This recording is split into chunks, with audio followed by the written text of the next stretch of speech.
And we're live. Welcome back, everybody, What's up, guys? Hello. to another episode, Topshelfers podcast. Hope you guys are enjoying the amount of content you're getting today. It's been a wild day. Yeah, it's been a long one. James and Sarah are back. I'm excited because we left off at somewhat of a cliffhanger. I don't even remember what it was, so you're going to have to remind me.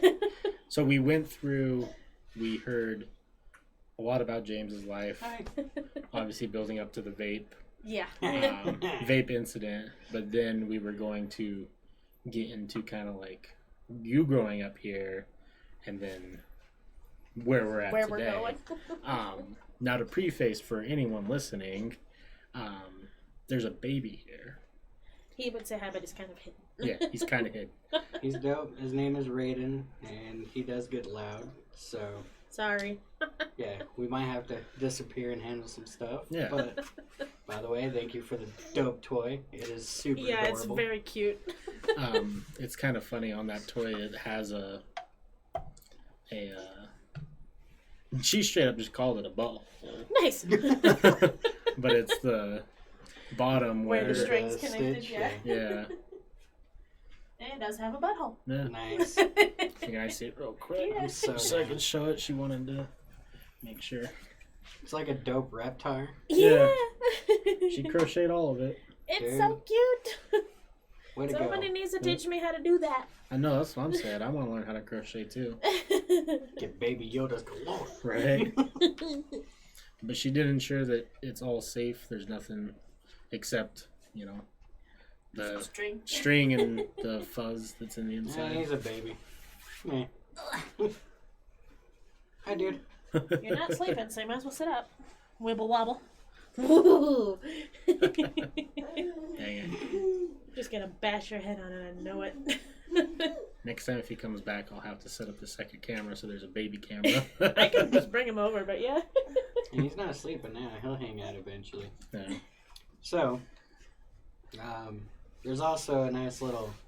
Well, I don't know if it's nice. I mean, nice in my opinion of you, but there's a little update in Sarah's life that happened not too long ago with What? a certain character within her life that is no longer here. Oh. So the mother that I talked about? Yeah. She died. Oh, no shit. Yeah, up and died.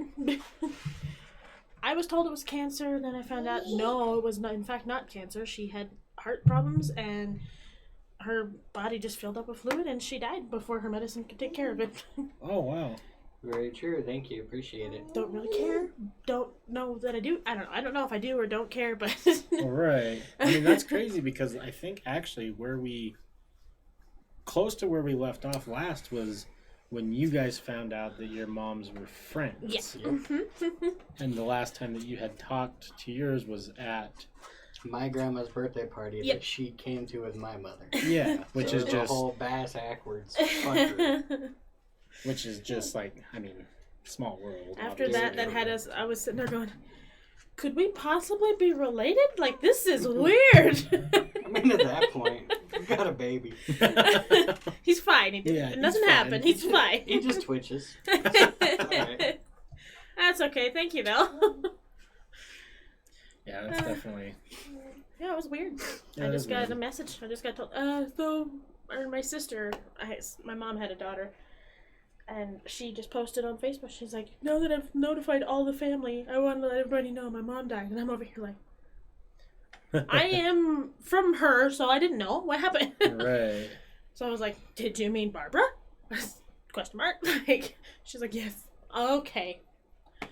I went to the funeral because I guess I felt like I should go. Yeah.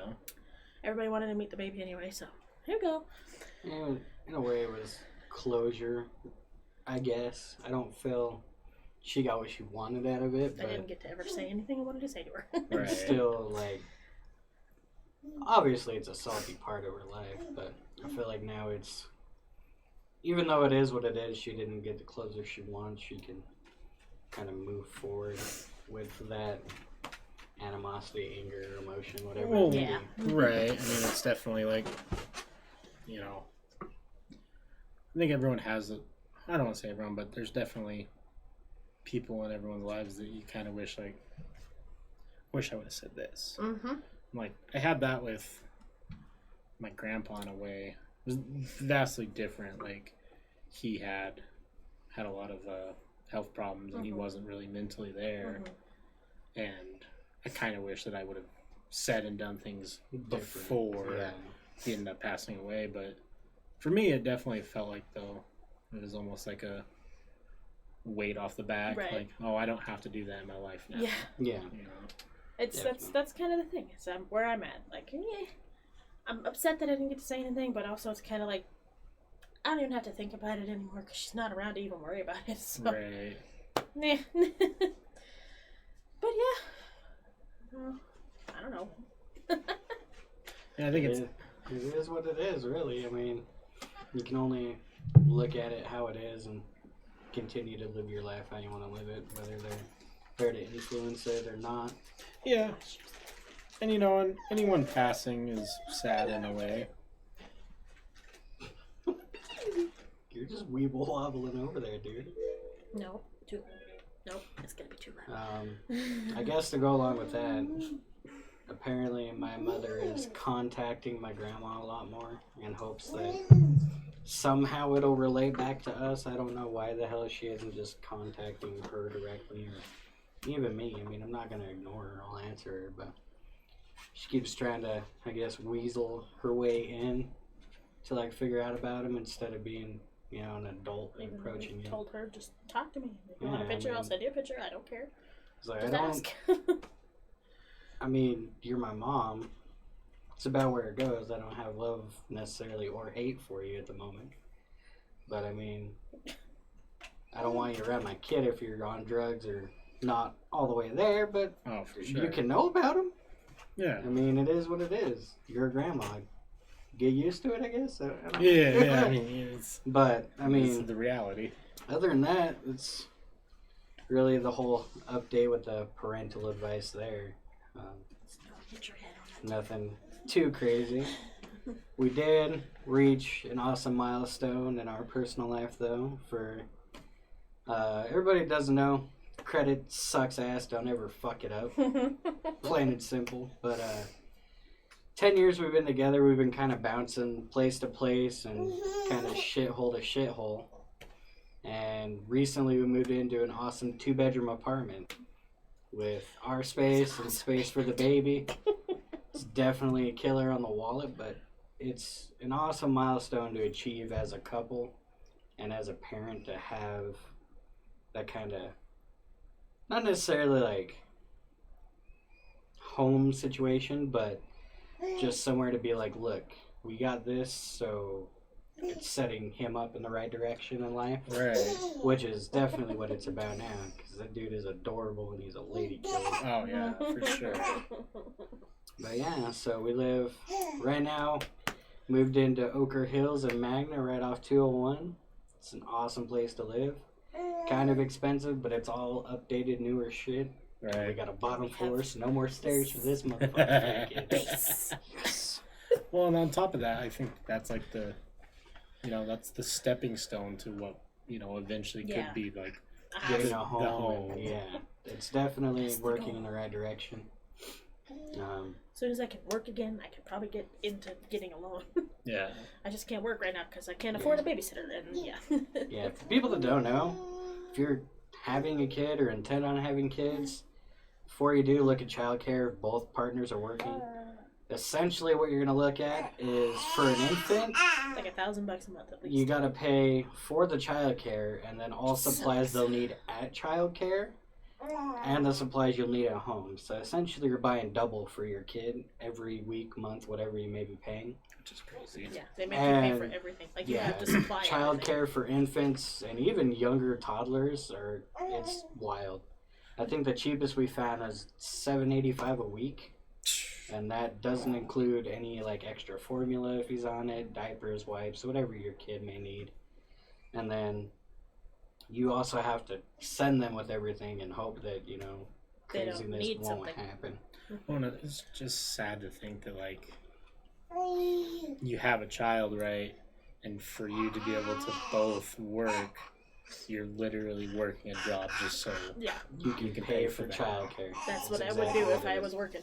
It's just paying for the childcare. That's it. So, yeah, we went from double income, and it wasn't, necessarily nice, so to speak. Just is a decent cushion that we weren't necessarily living paycheck to paycheck and having the stress. But now we're down to my income and little dude, and it's a whole different ballgame, man. A whole different stress level, that's for sure. I can imagine. Because, like, I think, like, if I were to talk, like, Whoa! Oh, easy, dude. He scared himself. he tumbled. Double down. It wasn't that bad, man. But yes, that is also true. If there's any special needs required, it's more money, but also you gotta find specific specialists or whatever it may be for whatever scenario. It's very true. Well, and, I put myself, like, prior, like, I imagine you can attest to that, like, when it's just you and your partner, like, if shit goes bad, like, where one of you are out of work, it's like, well, it's just us, like, I'm sure we could scrape by, but now it's like... Yeah, there's no doubt that whatever happens needs to happen and quick. Okay, we're just Yeah, gonna hold so- the baby. Oh! Oh, Binky down, bud. Binky down. So everybody, this is awesome rating. It's fine. He's the coolest little dude ever. And he's on right now. He He fell down. fell down about 4 inches and scared himself, but Say hi. he's semi-naked because he was just playing in a kiddie pool about an hour ago. And he got wet, and Dad got wet, and it was a blast. it was a good old time. Yeah. So this was, well, not this. He specifically, hi baby man, was kind of a planned yet, See what happens. yeah. It was essentially a lot of our friends were like, oh, we're having kids. And it's like, are we kind of behind the ball on this? Or how does that work? And then we agreed to practice. And about 3 months into the practice, hit a home run. And there we go. Oh, and I think like, because you're a couple of years older than I am. Yeah.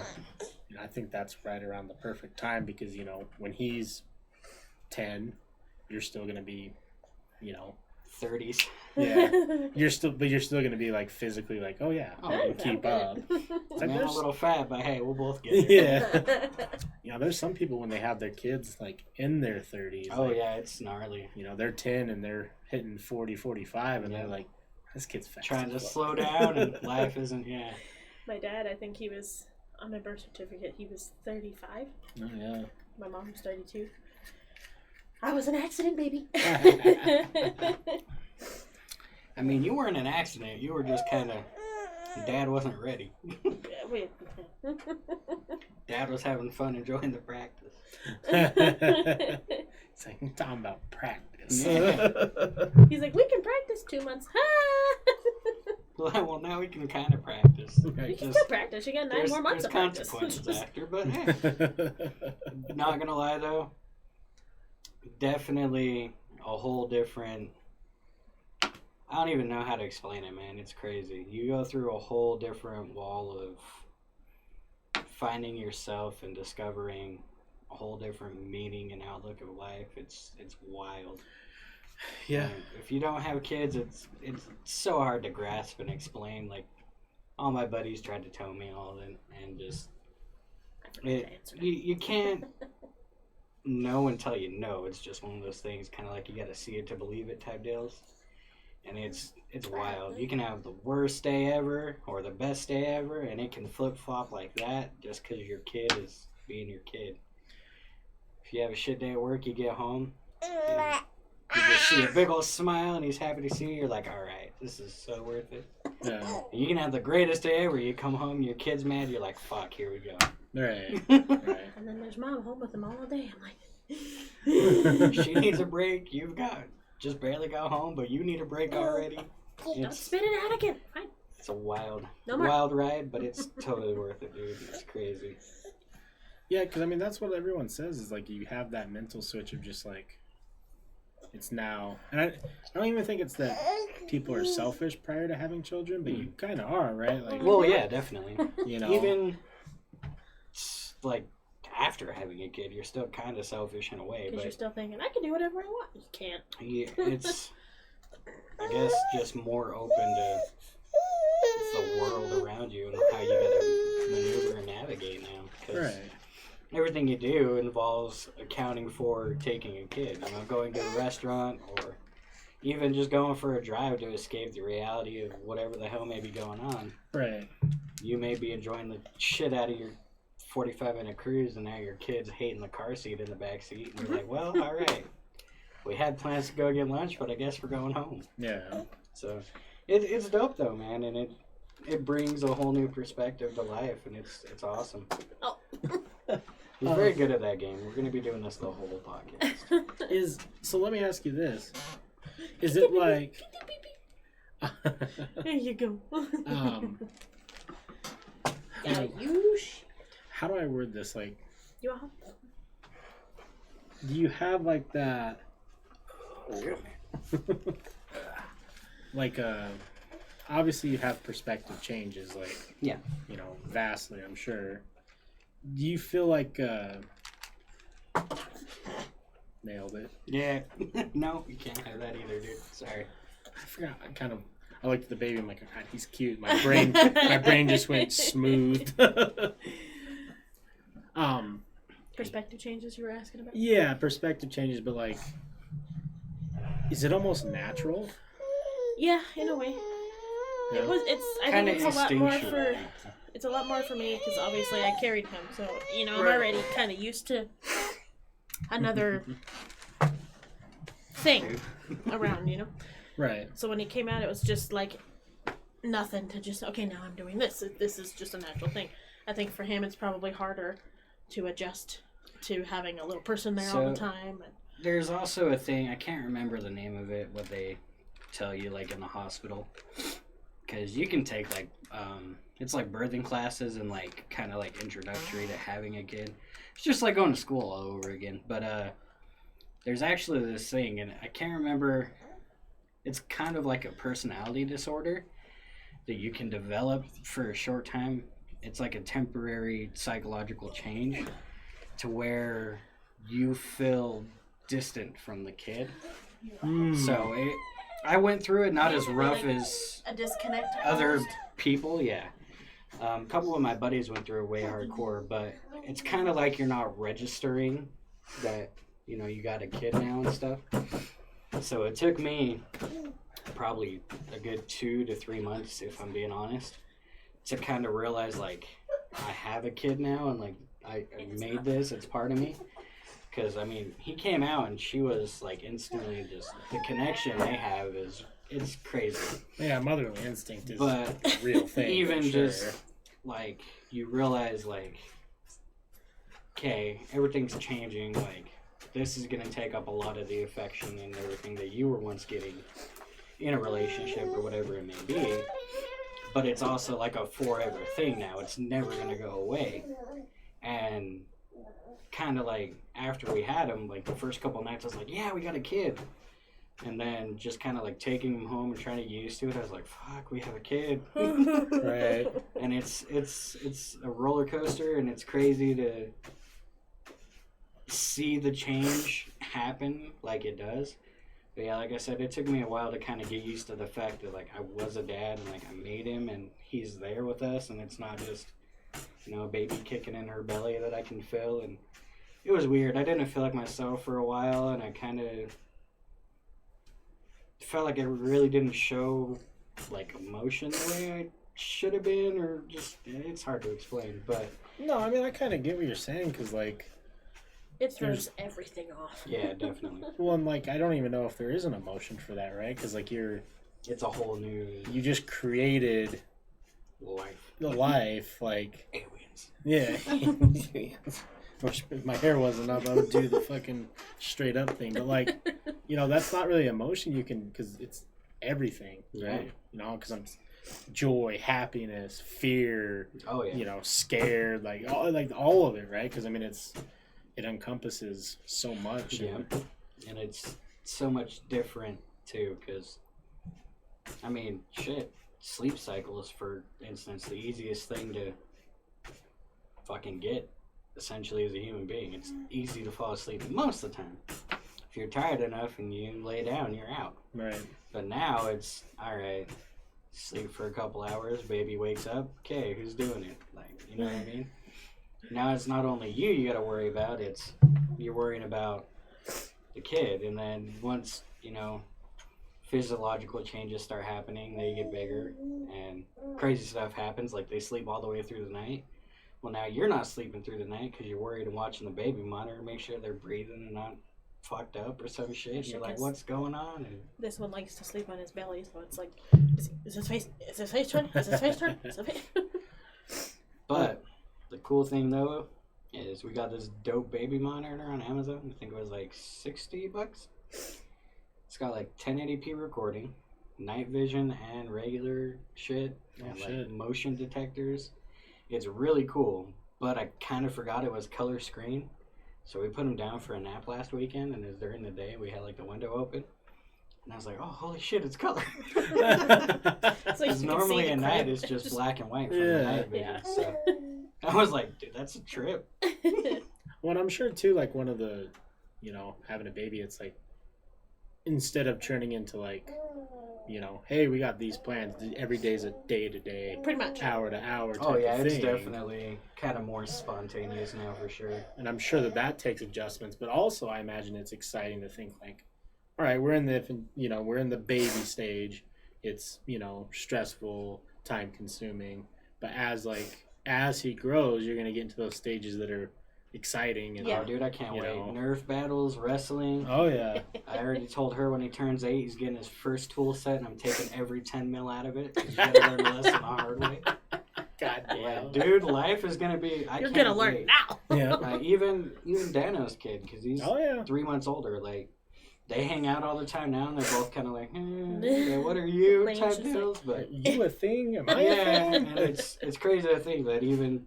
Dude, in 2 years, like, they're going to be talking to each other in, like, full-blown conversations. And we're just going to be like, dude, could you imagine life any different right now? Like, we're all sitting here drinking a beer in the backyard, and our kids are fucking running around smashing ants or some shit. Yeah. It's smashing wild. each other. Yeah, it's fine.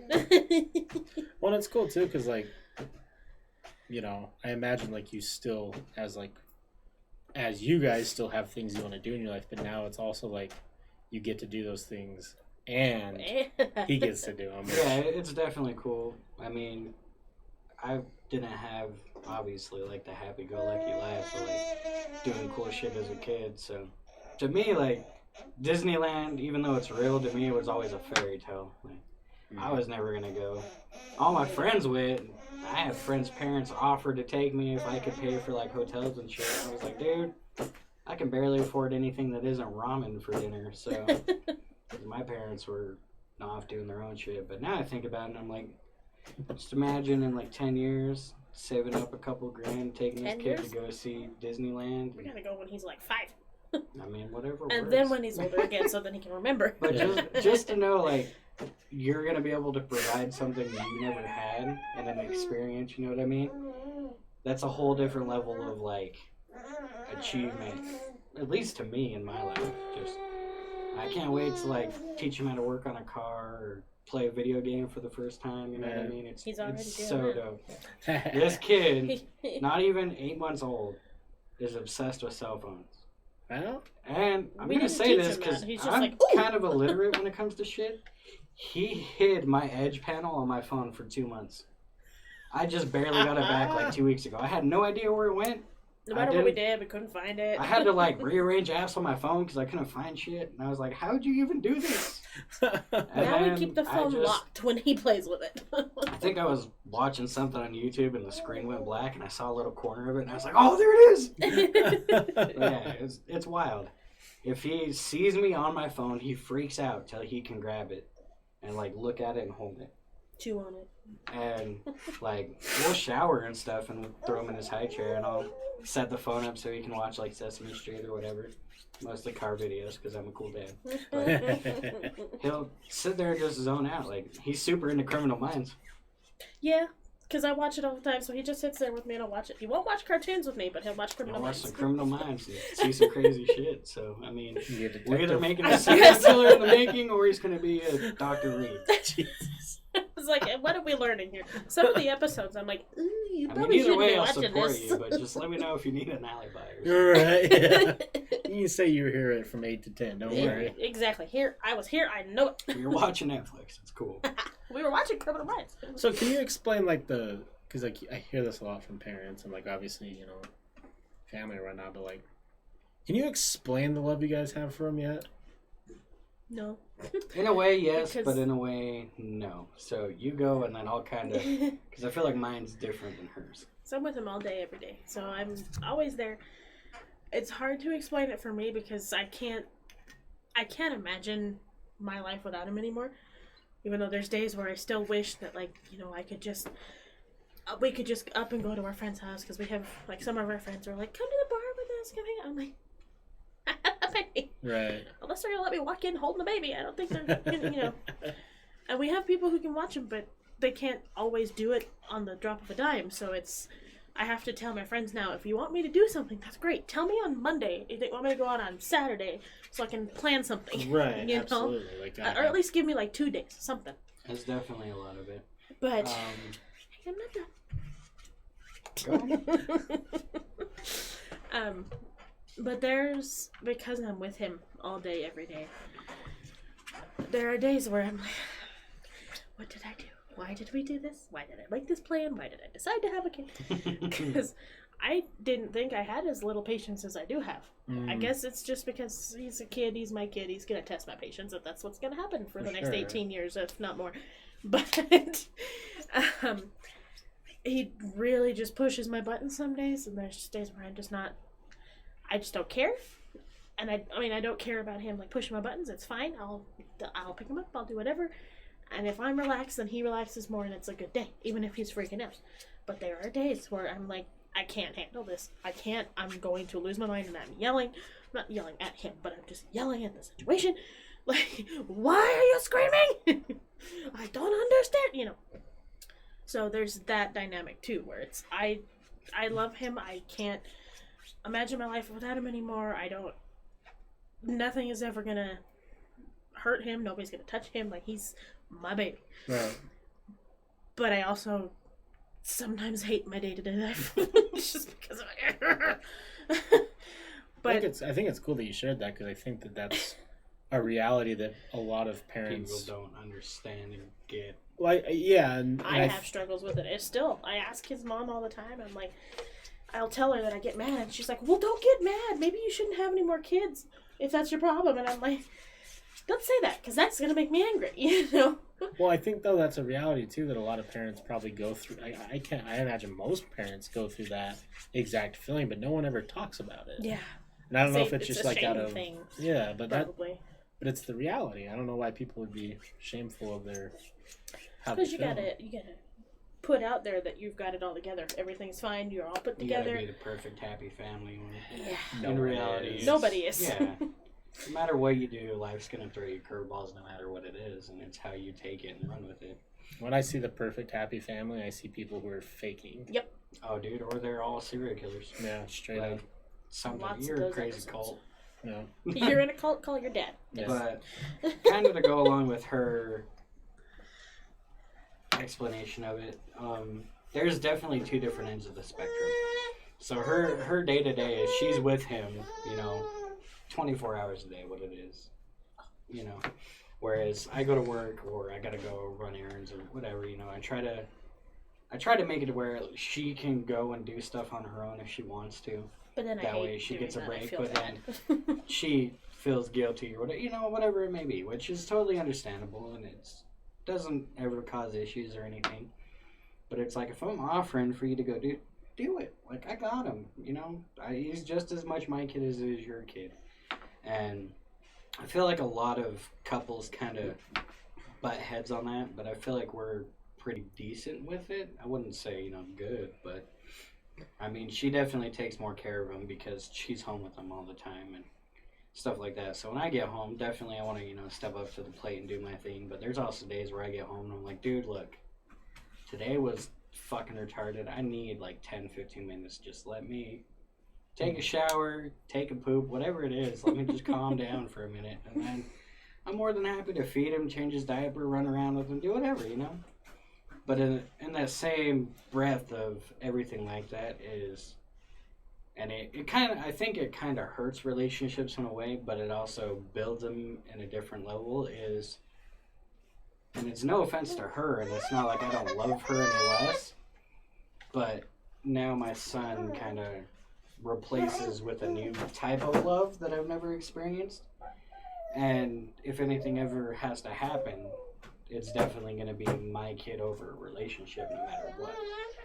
Which, definitely I don't want to happen. You know, I love my wife, I love my life, but if it ever comes down to where we're not working out and, you know, there's arguments or fighting, resentment, you don't put on an act for a kid, because that's just going to fuck everything up in the long run, and the kid's going to end up with, you know, some kind of weird psychological issue thinking that, you know, whatever. It's not fair to them.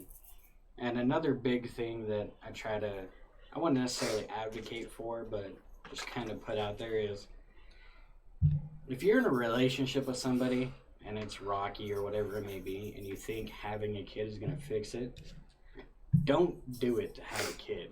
Because one, that's not fair to you, to the kid, or anything.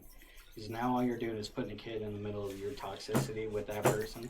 And that kid's going to witness all the fucked up shit to go along with it. All the arguments, all the fighting, domestic abuse, if there's any from either party.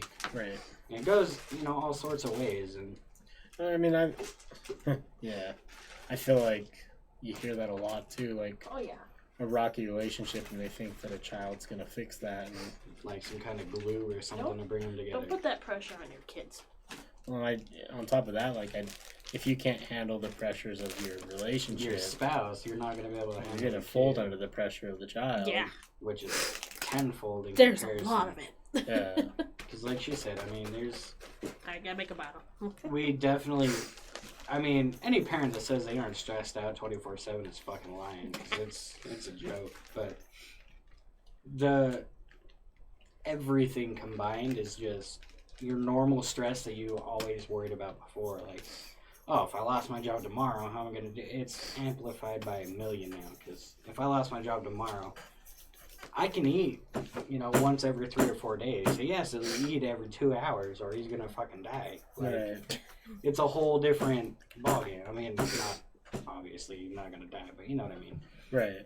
It's a whole different just play style of your life, of how you're going about everything and how you're reacting. And the love you get from that, like I said, it doesn't necessarily replace what you had, but it's a whole new wall of everything, and just the craziness with it is awesome. And like I said, I mean, we've talked about it numerous times. Like, if either one of us aren't happy, obviously we're going to bring it up. And if it can't work out, it can't work out. We're going to, you know, call it quits, walk away, do what we can to make sure that he has the best upbringing, even if it's with split parenting or whatever. Right. 2 Christmases. I'm just kidding. You got to be able to make it work for your kid. Because if you're toxic and you hold some kind of resentment after everything, or even during, because you had a kid, like, both of you made the choice to do it. You both participated. You both let it happen. You can't just deal with it and hope that shit's going to get better. You have to be able to put forth the effort to make it better. And make sure that the kid How are you? survives. Yeah, what's up, TP Poker? So, Doing well tonight? doing good. I got like 3 or 4 shots in me, so Feel fine. And an energy drink. not quite fine, but we're getting there. We're getting there. It's definitely a pitter patter kind of night. I think it's cool that you're having this conversation, though, because I think I would hope that a lot of relationships do, because I mean that's just the reality. Like, Yeah. Oh yeah. you know, it's the priority. We came from such shitty parental backgrounds. It was like, if we do this, like, what, you know, You if gotta something do it happens, right, like, kind we of gotta, scenario. yeah, we can't fuck up this kid the way we were fucked up. I mean, and obviously we came out fine, but Right. it's still, it's still damaging, whether, you know, you come out okay in the end or not. There's still some mental damage in there you got to get over in your life, and I don't want to do that to my I kid. I got don't some want to issues start him and a with that. couple of twitches, but It's yeah, fine. you're fine. I've seen you rivet an M60. Oof. buddy. Won't bring up pork PTSD. I was actually talking about it earlier. So, hey, whatever works. So I got asked what I make, and my buddy was like, dude, I've been working my job for 25 years. And I was like, dude, if I work my job for 25 years and nothing happens, I might go postal. Yeah. That's a damn We fact. wish the strip clubs were open. Well, sorry. Play PGA 2K for 4 hours. Wait, what? Dude, they Like just newer 2K, or are we talking like old school Tiger Woods before They the just white girls? they just released a new one. It's like brand new Oh. PGA 2K. All right. I can't even play golf in person. How can you play it on a Dude, video on game? console and video games, totally different. I'm way better at that one. That's the issue. Bieber says that's the issue. I think that people don't know how to communicate. People say money issues break up marriages the most, but I think that actually boils down. Boils down to Oh. lacking communication. Oh, for sure. Definitely. And a lot of that, I mean, no offense to dudes out there, but we're kind of brought up in a society where you gotta, be strong and hold everything in and can't show emotion, which, if any of you guys have taken anything away from this, don't fucking listen to society, dude. Bullshit. Mhm. You are who you are. It's okay to be emotional. It's okay to show weakness, right? Is a nagging But- witch. You also got to think about that too. How do you help or not help in this situation? Yeah. She's nagging, You're you're not not doing wrong. something right. But if But she keeps nagging, and yeah, you've done she the keeps thing. nagging. You just gotta, make me a sandwich. Aw. Oh, damn. But You're funny. You heard it here no, first. I'm Definitely. getting a sandwich ever. I'm never making you one again. It's a whole different thing because I can for one attest to it just because of my upbringing and the situations I went through as a kid didn't allow me to kind of open up and let emotion out and show it the way I feel I should have or been acceptable, whatever it may be. But Not wrong. we've been together 10 years and it's been 8 months that I started opening up and actually kind of communicating shit that I feel is wrong or right or how I feel about things just because, the old saying, happy wife, happy life. I hate that. Like, if she's not Like, I get it, complaining, but then I hate there's, it. there's nothing wrong. But at the same time, like... Well, that's not okay either. She's, wow, bro. Wow, bro. Jesus, TP. That's not how we solve it either. So TP, it says, if she keeps nagging, wrap your hands in t-shirts and wail on her. TP Poker, I've missed you, man. TP Poker's an OG. LOL, okay. But hey, oranges and pillowcases don't leave bruises either, so... Bars of soap, Soap, bars of soap. Phone books are alright. If you can find those anymore, I don't know. Every Google fucking ruined everything. But so yeah, just kind of, I don't know. Like I said, having him was a whole different dude. It was like a 180, and it happened the most unexpected way. It was like a week. I just got like super in my feels and kind of fucking just like, look, life is life, how it is, and everything that happened to me. I can't. It wasn't like I was necessarily blaming my parents or my upbringing for everything, but I feel like it was kind of just a crutch for me to, not necessarily like not show emotion or do anything, but just kind of like how I live my life. Yeah. And then having him, it was like, look, dude, like, you got to look out for everything, but you also have to, like, your own self-health is Self-help. health, not help, health. You got to make sure you're okay to love somebody and something at the same time. Absolutely. And if you're not okay, dude, you're not able to do it. Well, Cut her hair while she is sleeping. That will teach her to open her trap. Wow, TP. what's up, RNG Tactics? Hello. It's definitely. I don't know. I think that's super important. Like, I think so many people will hop into a relationship, even no kids involved, and they don't really. They're not really. They don't even love themselves. And they hate themselves so much. And I think it's fairly impossible to get to a point where you're 100% love yourself. Oh, yeah, without a doubt. We all have faults. We all have insecurities. But you have to be at a point where you at least are content with who you are as a person before you. Not even content. You got to be comfortable enough to know that you got to do what you got to do to make yourself happy. Yeah. And what you have to do to achieve it. Yeah. Like me, I'm a big fucking dude. I've been big for a while, but I don't let it slow me down, dude. I hike, I ride fucking bullet bikes, I skateboard, I bike. Like, yeah, I'm fat, but I'll still throw down with the best of them. Oh yeah, same. And yeah, that's. I mean, I don't got front teeth. I got a funky beard. It grows weird. I mean, there's plenty of flaws within myself that I know and I recognize. But it's how you deal with it and you're able to move on and forward. Like, I love the person I am.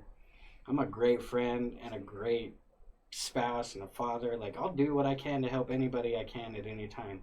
Even if you've done me wrong before, I still... There's just a limit, you know what I mean? Right. Like, yeah, fool me once, shame on me. Fool me twice, shame on you. I'll give you a third chance. Yeah. What you do with it at that point is up to you, but... Sure. It's just, you got to know who you are and be acceptive of everything around you and what you want to do. And love yourself enough to know that, look, I have flaws. I may never get better or I may never be perfect in my own eyes. But this woman's perfect. My kid is perfect. Even though they may not think so, I think so. So it's a whole wild thing. That was the most wholesome thing that's been said on the podcast, for sure. Do you think freedom should be legalized? What's your definition of freedom? Yeah, what you talking about there? Because not to like, stray from anything, but I feel like I got a fair amount of freedom in my life to do whatever the hell I please. I just know that there's consequences involved for whatever I choose to do. I don't know. Freedom's an interesting term because we could talk about how we really can't live free financially in this country. Well, no, but you also can't live free, like decision free. Yeah. TP Poker says my aunt drinks all day, farts up a storm, a total slob, a real pig, and guys give her things because she has huge bazookas. Hey, if that's what they need in their life, bro. Men are total personal freedom. So you mean just doing whatever the hell you want when you want to do it? Why isn't that not legalized? Yeah. Are you? You need to elaborate a little bit for me, because are you talking like I'm free to like run around outside naked? Yeah, I can let dong swing, or like there's plenty of consequences for that. Yeah, rocking out with the cock out. Like, I get where you're coming from. Like, you can catch a charge for masturbating in your own house with the window open, dude. There's lots of stuff wrong with everything in the world. Some lady's child sued his mother for having her boobs out at home. Oh, because she walked out of her room without a shirt on. First off, you little demon. He was like 15 or something, and he called the cops. That kid's gonna be a fucking strong lawyer. He's got money issues, or mommy issues. Mommy issues. Either way. But yeah, no, she got sued, and they like ruled against her. Oh wow. I don't remember what he ended up winning or whatever, but yeah, because she had her boobs out in her own house. Or he just happened to see her without a shirt on. It's not like she walked out and was like, "Hi, how you doing?" He just walked. She had her shirt off, and he called the police, and they actually had a problem with it. Like, it's my house. If weed is legal, why isn't prostitution? It's total injustice. You're not wrong. Well, it also depends on state statute and federal statute. For instance, weed is illegal federally, but state by state, it's a different case. I think both should be federally. I think they should prostitution is state legal in like Nevada, but it's also not necessarily federally legal either. I think they should federally both be legal, just because sex work is never going to stop, and there's a lot of people doing it now. And it's a lot worse that it's illegal, because... Just think about all them single moms with OnlyFans, dog. Well, not just that, but I think it's hurting everyone more that it's illegal.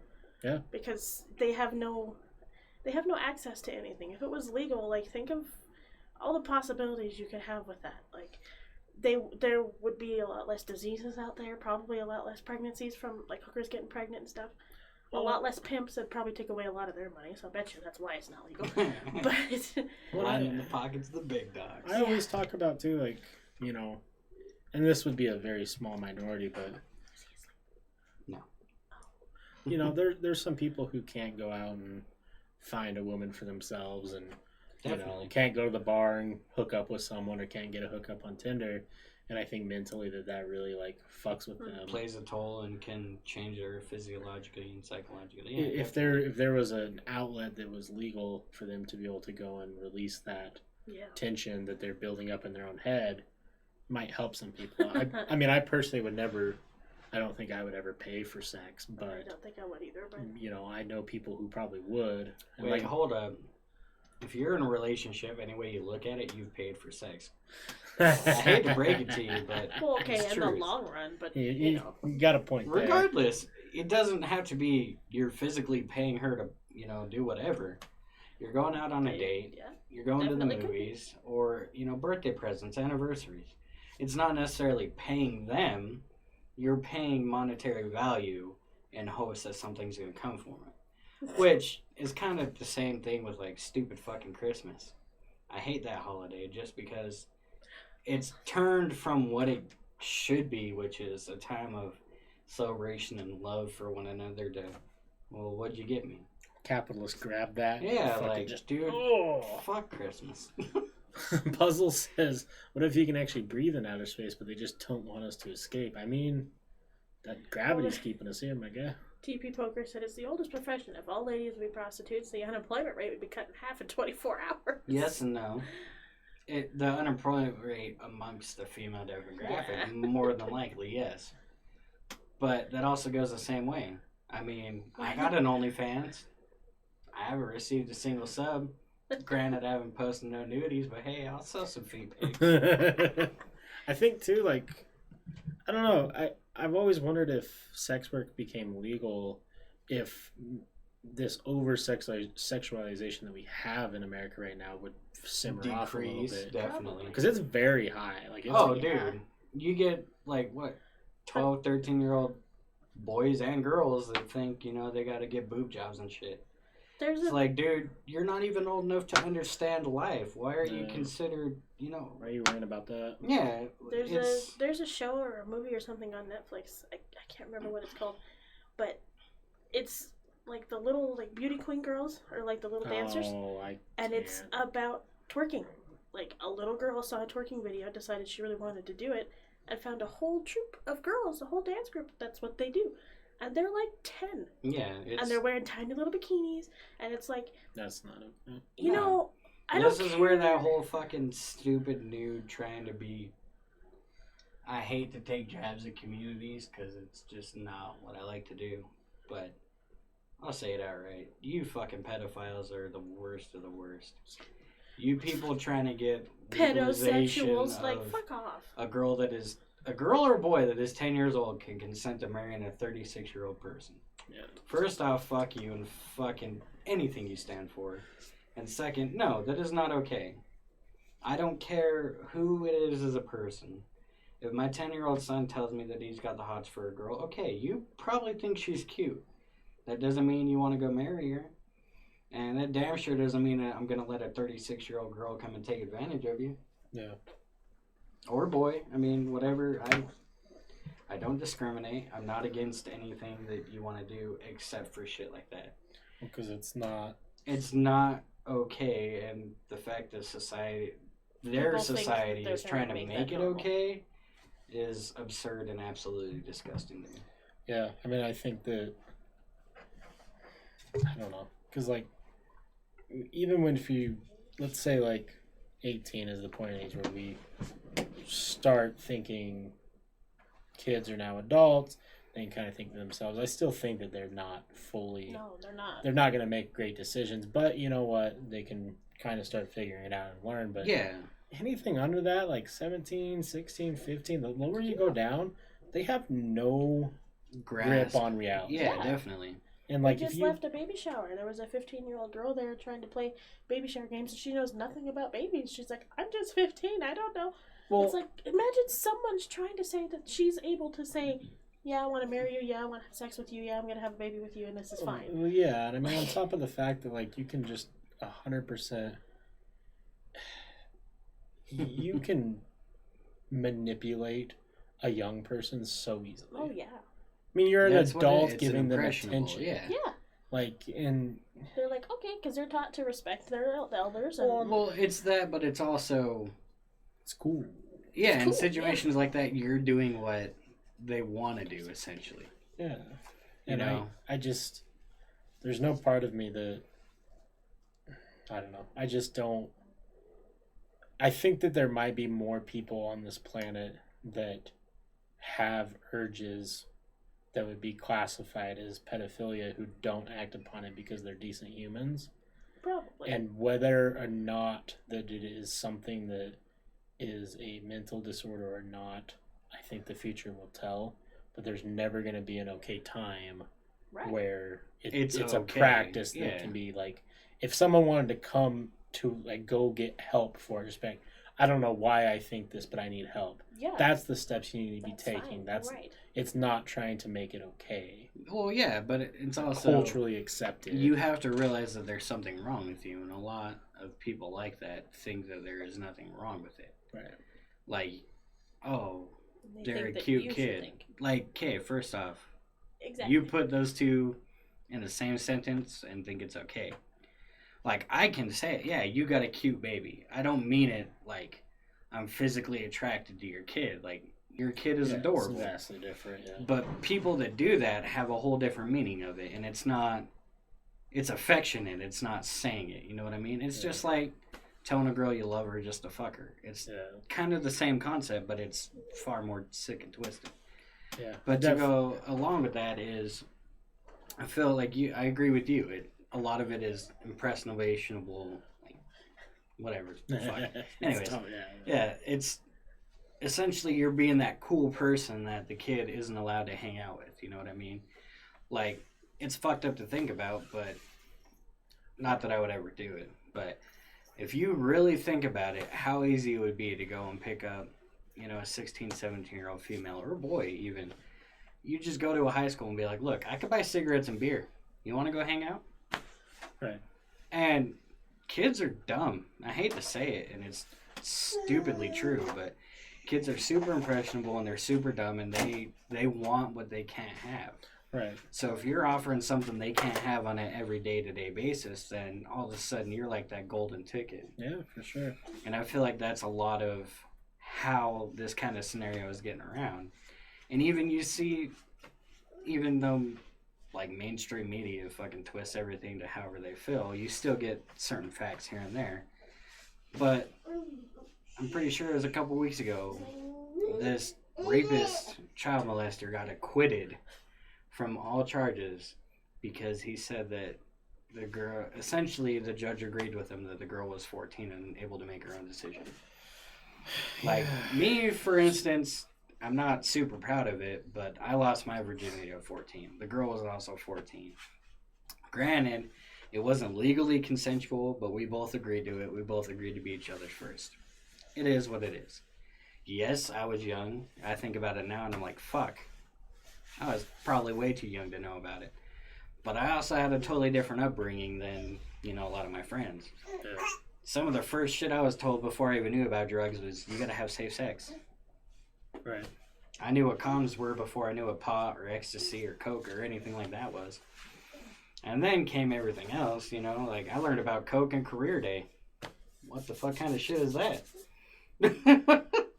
It's all sorts of just, it really depends on your upbringing and how sheltered you are, at least in my opinion. For sure. If your parents shelter you from the world and all the evil, the nastiness within it, you're going to be a super impressionable person.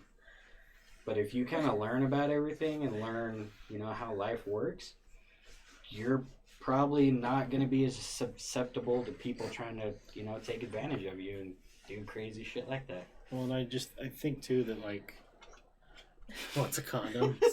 I don't want to do the sex to I don't want to do the sex to you. But I want to see your bobs. I'll give you 4,000 rupees. Oh, Do you man. take Fortnite cash cards? For real. Dude, I'll buy you skins. What's up? I think though too, like I think you really hit the nail on the head, especially when it's like, junior high and high school kids and up. Like I think a lot of it is just, obviously an older guy knows what he's doing. Yeah. If they really go after like these young kids, it's not. there's no part of me that can understand like they are going to find a lifelong partner in a 10-year-old. in like a young person. That's just not the reality. You're doing it for a sexual reason, your own personal gain, and it's disgusting. Like, and you know, I remember there was stories, and I won't name names of people because it's in the past, but there was girls at my junior high who were hooking up with guys who were either high school or graduated or in college, because they had matured in junior high pretty quick, and you know, either They looked had boobs older, or, looked older, or you know, or around Acted an older. older audience, and like, because there was a girl that had like everyone knew she was like hooking up with like a 25-year-old. I was 25 5 months ago. Yeah. She was in junior high, like 9th grade. She was a freshman. I can't even fucking wild. I can't even fathom that. That is disgusting. And I mean, that's a fucking child. Dude, definitely. And unfortunately, a lot of this goes with fucking just mainstream media and everything you see just nowadays, and everything. And it's not just Facebook, TikTok, YouTube, whatever. I mean, you go to any gas station or grocery store, anything, you see magazines of fucking Kylie Jenner or whoever on them. I mean, honestly, the whole media thing and sexualizing 1390 SAT score, huh? That's a pretty good fucking score, dude. I don't remember mine. School was 10 years ago. I didn't take the SATs. I took the ACT, and I got an 18. I know you get like 800 points for writing your name, though, so I fucking did that for sure. I never did the SAT. I did the ACT. Yeah, the U-Biscuit bullshit. Oh, yeah, the U-Biscuit. God, I remember that test. No child left behind. Bitch, leave me behind. Yeah. All right. I don't want this. But no, just like, dude, I mean, perfect example, fucking Billie Eilish, right? For the longest time she came out, she was like 17. Everybody thought she was hot shit. None of her videos were sexual, really, she at all. wore frumpy clothes, big baggy clothes. Yeah, everything was frumpy, big baggy clothes. But you listen to her interviews, and she was like, no, it was very sexually driven. Yeah. I wanted to do it, and they wouldn't let me. Yeah. And it's crazy to think that in that mindset, that's okay. Like, I get it, you're, you know, older, but you got that same impression going for 13-year-old girls right now. You got girls on, you know, YouTube doing stupid challenges and shit. Ice bucket challenge. Well, I think one thing that really bothers me, and I think it's part of the reason why Musical.ly is no longer there, because Musical.ly had a huge pedophilia problem. But I still see it with TikTok, is like some of the trending things, like we were just talking about this on the book club one, like the wet ass pussy or something like that. Like, that's a new the trend. WAP thing? Yeah, the WAP. Yeah. Like, Cardi B's new song. I'm feel really sad for these younger generations who are growing up on social media their whole life, and a lot of girls and guys included who feel like, well, I can become rich and famous where I don't have to do the school thing if I shake my ass on TikTok, or, you know, and show my abs on TikTok, or whatever the equivalent is. And sing about pussy and ass and like fucking someone. They don't even know what the reality is. And Cardi B, like, she's an anomaly in her own way, like, but to have that song be like trending on TikTok, on an app where TikTok is primarily younger kids. Well, but you have to be, minimum age is like 14, 15 to be on it. Like that. You know, and like that whole song, like they quoted a line from it where it's something about in my throat until you hit the thing, dangly thing or something like that. And it's like, that's like, you know, we're talking about some higher level sexual stuff, and like we got kids on there who are like, don't even know what the hell it's called. Yeah. But then to me, though, that Cardi B can do whatever. Again, she's... Dude, I'll pass on Kylie. She's not all she's cracked she up to be, dude. Can do whatever the hell she wants to do. She's an adult. She's got money out the ass. She can do whatever the fuck she wants. She can make whatever music she wants. If your kids are into that shit, that's your fault for letting them listen to it. Exactly. I don't care if they go to school and they hear it. They can be like, oh, that's a song I probably shouldn't listen to. And they don't have to pay attention to it if you teach them the right way. No, Cardi B is not the one to blame. Yeah. Absolutely. But like TikTok might be slightly, but it's definitely parents. Well, and that's all I've seen, because I have seen the same shit. It's everybody's freaking out over this song. Like, she made a song. Yeah. It's popular with some people. Fuck it. It's Cardi B. I mean, she's got an OnlyFans. I watched her get fucked by her husband like Yeah. 2 days hold ago. it, Yeah, she has a video where she's getting. That's a whole ball game. It's probably like $100 to subscribe to it, but. Oh well, someone may allegedly have leaked that shit on the Ooh. I know what my search history is. hub. I still think people should be 18 to get. Yeah, we talked about this on Dax Cash just barely. The idea that social media should be something that you can only get when you're 18. Yeah. I agree with you to a point, but maybe even having like a dumbed down version for like high school Right. kids. If you're younger, just you have to put in your age and it pulls back everything. Well, not only that, but also just like you were saying, kind of the trending shit. A lot of that also has to do with the algorithms of the app. Yes. If you're watching the same shit over and over and over, it's going to show you the same shit. Yeah. Like, I see some of the same shit you see on TikTok, but a lot of my shit is like cars and dumb redneck stunts and shit like that. Again, it's the same. He didn't realize when he first got it that if you watch certain videos, that's what you're going to see. If you like certain videos, that's what you're going to see. When he realized that he had liked a few that he didn't mean to, because he didn't understand the app at first. Dude, I'm old when it comes to phones. I'm not going to lie. I'm 27, but I'm like 80 when it comes to phones and shit, so... It is what it is. I think B-Bird's right, though. I think in a perfect world, kids shouldn't have social media until they're 18. But I'll be honest with you, I don't think it will ever. It's never going to happen. Never. Honestly, the age limit's going to come down even more than it is now. Yeah. I mean, perfect example. And this drives me fucking bananas. I got my first phone when I was 13, I think, and I was paying for it by mowing mowing lawns and shit, doing chores. I'm pretty sure I was at Walmart yesterday, maybe, and there was like a 4-year-old kid with an iPhone 11. Oh yeah. Dude, hold the fucking phone, okay? My first phone was a fucking Nokia brick that I played Snake on. Yep. No joke. Tetris, Snake, I fucking spilled water in mine and it Waterlogged still like worked. a bitch, and I could call and text. Although I didn't even know what the fuck texting was. And T9 was the shit. I don't care who you are. I never Fuck figured it double out. clicking buttons till your fucking finger falls. Nope, T9. Did you kids remember Cha Cha? Yes. Yes. Dude, Cha Cha was the shit in I school. never got on it. I'd be like, what is so-and-so history lesson? And it would seem to be like, the answer's B. I was so mad when I got to high school and everybody's like, oh, you just get on Cha-Cha. I'm like, the fuck is Cha?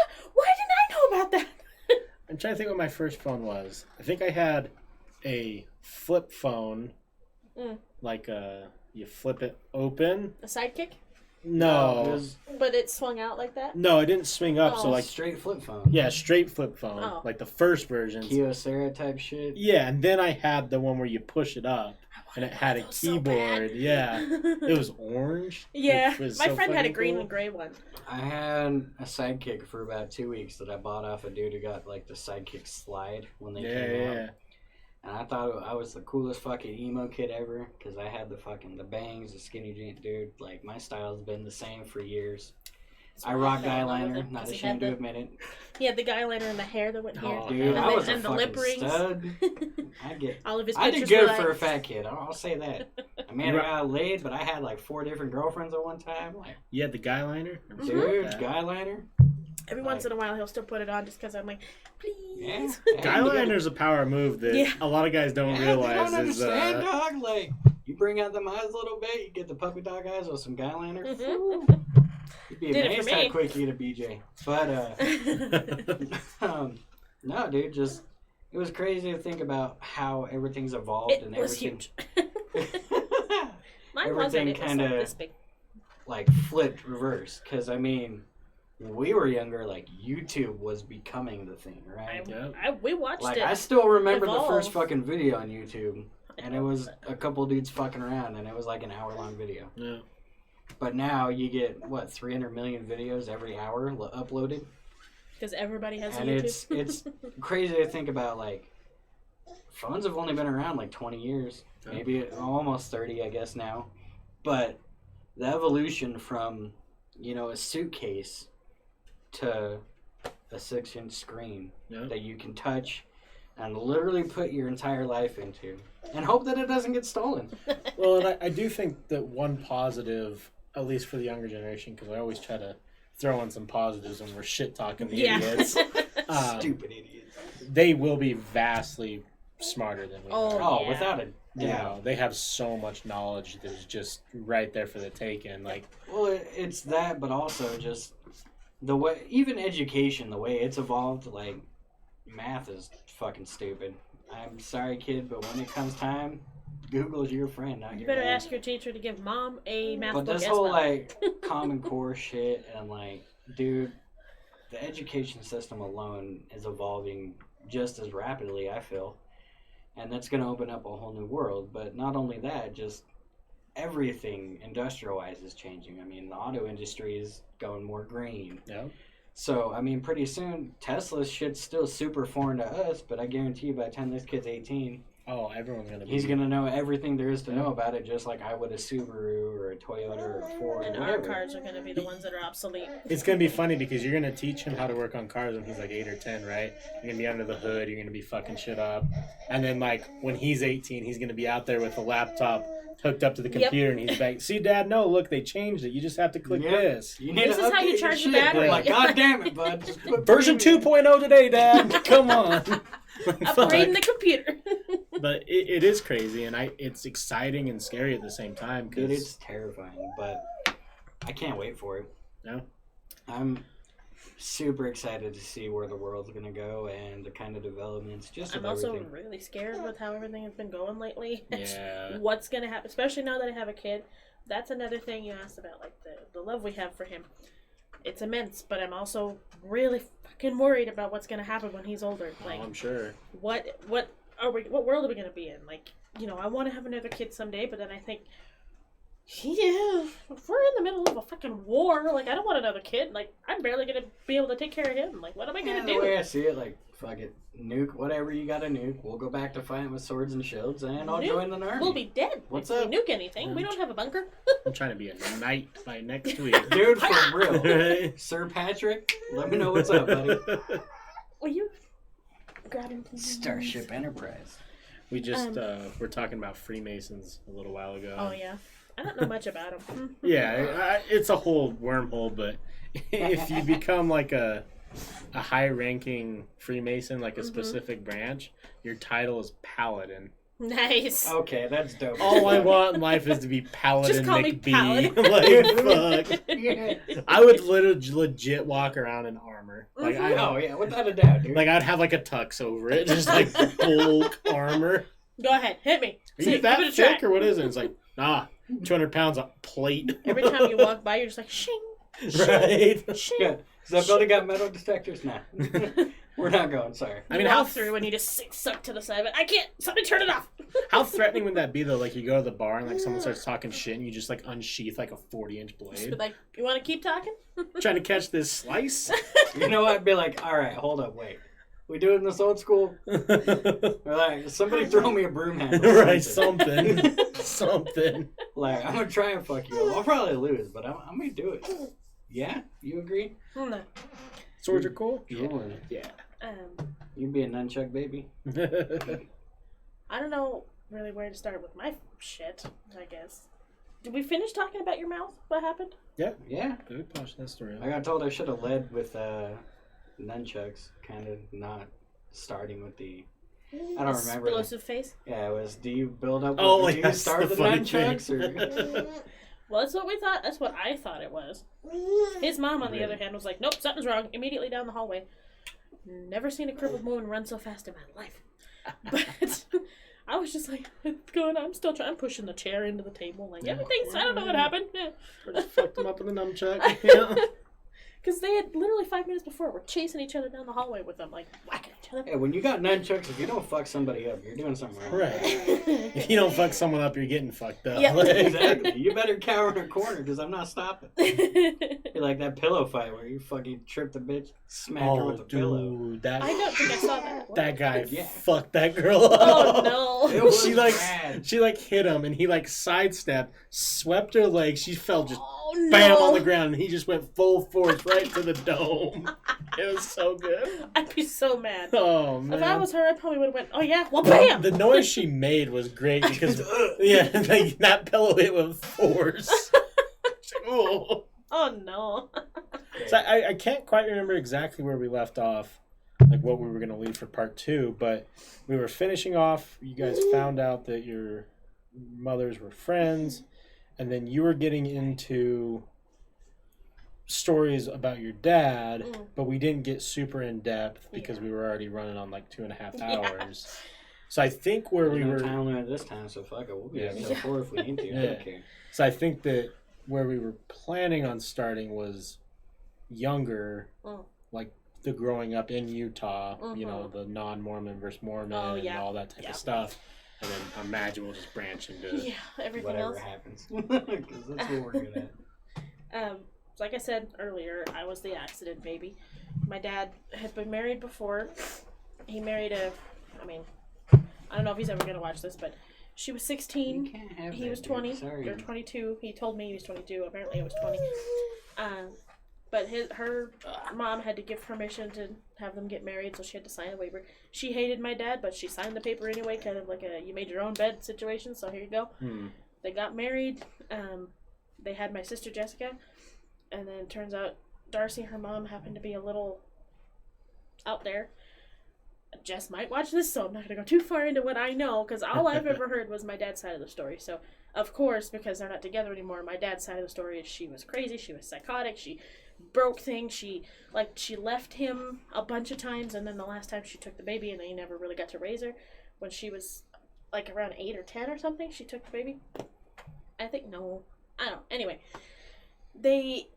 so, all I know is what my dad said, is that she was psycho. Like, one day he came home, and she had, left him a message at work, and, freaking out. He came home, all of the house was a disgusting mess, and it was just trashed. But he opens the door, and there's bloody handprints on the walls everywhere. And so he's losing his mind, because he can't find Darcy, he can't find my sister, Jessica at the time, she's just a little baby, he can't find it, he's freaking out, going through the house. And he found Darcy, apparently, in a closet, butt-ass naked, and he pulls her out of there, and she's standing behind him the whole time. He's like, what the hell happened? Like, what's going on? And she was standing behind him, supposedly, this is a story I heard, with a knife, and she was cutting herself behind her back while he was talking to her. And she had done that because he, didn't come home on time or something.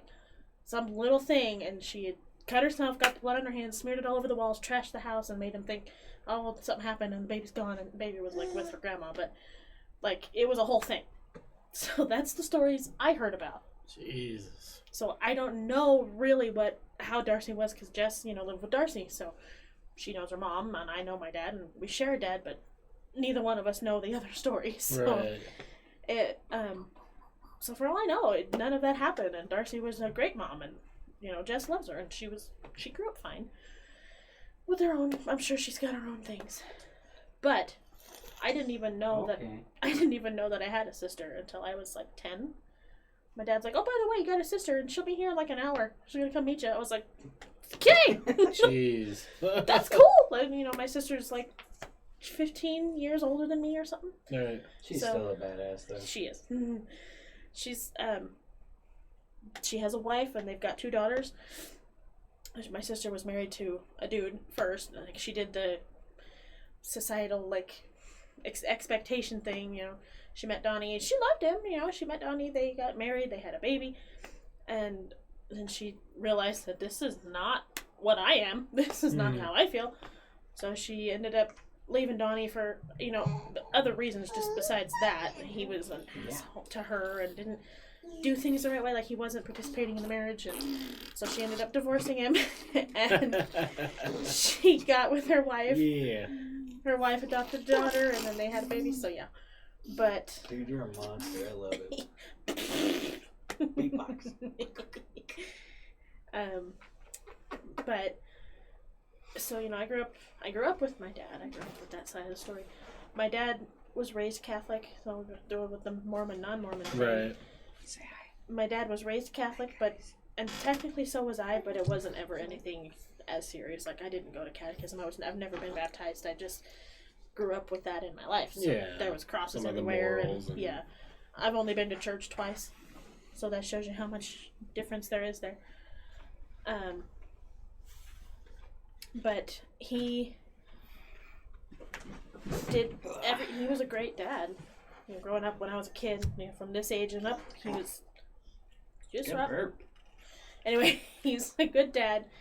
He did everything for me, but he likes to tell me now that, my whole life was about you, and the minute you left, he basically kind of like blames me for not having a life because he was a single dad. He did the single dad thing. He stepped up, you know. I've always been a daddy's girl, so it wasn't a hard choice for him to do. But he likes to say that, you know, I didn't have a life because, you know, I was raising you the whole time. So I don't think he's advertently, like, directly trying to blame me for it, but it still comes off that way. Yeah, it's still a little dickish. Yeah. But, you know, so he did everything for me, though. I had everything I ever needed. You know, we struggled a lot because my dad was single income trying to raise me. So my grandparents were there to help, and my aunt Sherry, his sister, was there. They were always there to help me. We ended up making friends with a lady who worked at the grocery store by our house because we were always there. And my dad told her about when my mom left, when she left me when I was a baby, and she stepped up and did the motherly things for me. So she taught me how to do, like, my hair a little bit. She taught me how to do some makeup. She would dress me up in clothes. Like, she took me trick-or-treating. She made me a Halloween costume.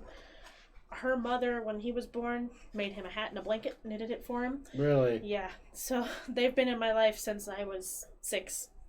It really shows, like, little things like that really make you appreciate humanity. Yeah. You know, because that lady didn't have to do anything. Like, yeah. You could have just been another customer, you know?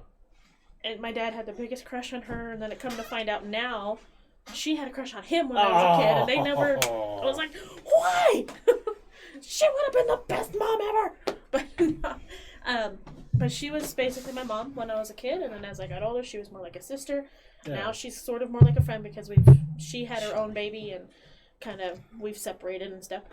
And now with all this COVID shit, she's got a lot of health problems, and she's got an autoimmune disease that she has to take medication to suppress her immune system, so she cannot leave her house at all. No. Because she's on the medication, so if anything gets her, it doesn't even have to be COVID, but if anything gets her, she can die. Yeah. It's all fake. Her mom's got cancer, so they have to stay inside, so they have to have everything delivered. I haven't seen her in months, and I miss the heck out of her, but he was only like 3 or 4 months the last time they saw him. That's when he stayed the night, right, for Valentine's Day?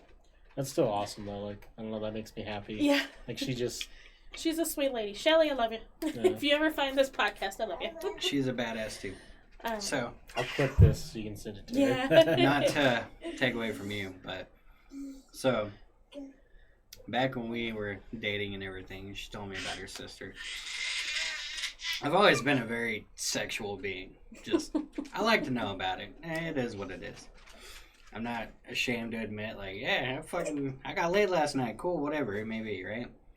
So she tells me that her sister is into chicks, and me being a teenager, instantly I was like, fucking sick.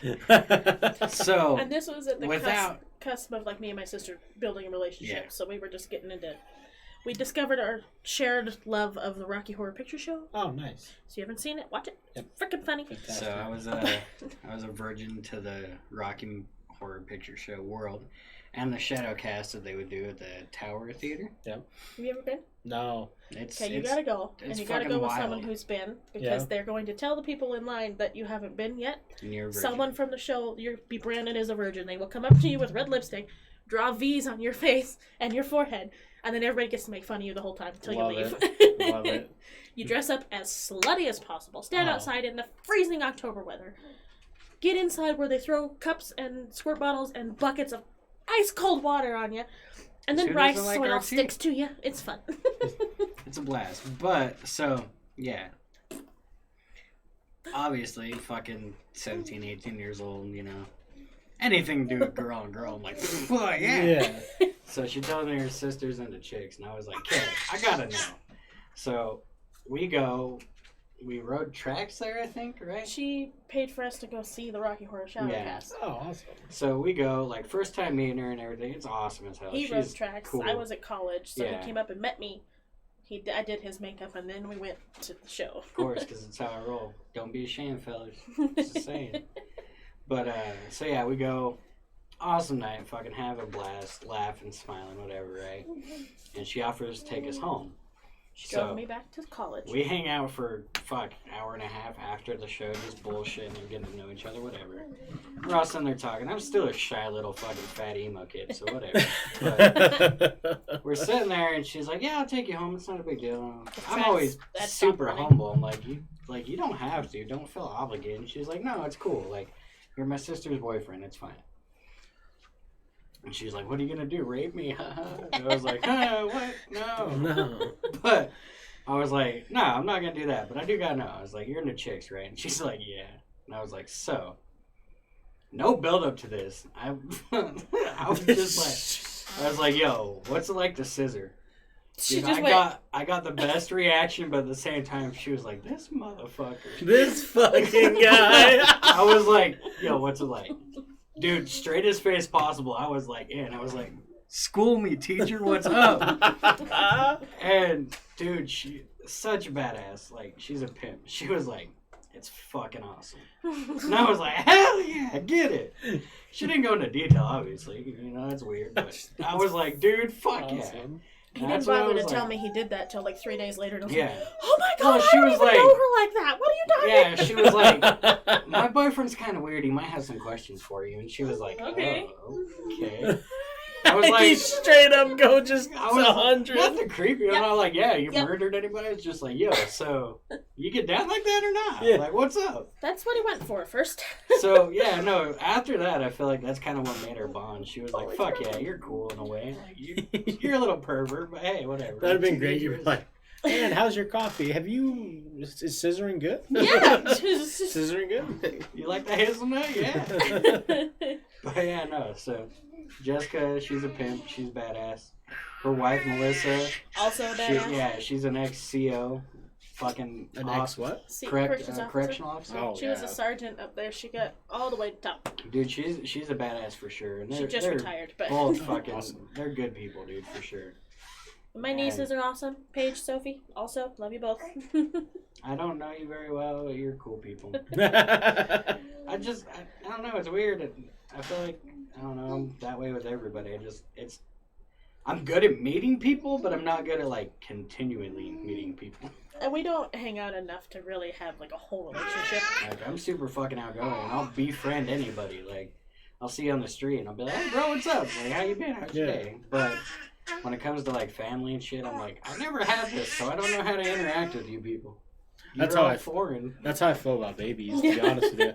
I grew up as an only child. Yep, me too. And fucking hey, lucky bitches. None of my family, like even the extended family, there was never babies around here until like I was much older. Yep. I don't know I've held one baby. You want to hold another one? Too intimidated. Oh, we're right here. Everybody's like, oh, we're going to break them. Like, nah. I felt the same way about skinny chicks. I still laid it. Wow. Anyway. You got to commit. Jesus. So. If they die, they die. If they die, they die. That's what I always say. You take the beer ride. If I die, I die happy. So. Grew up with your dad. Yeah. So, my mom was there for a little while. I had her in my life until I was 6, almost 7.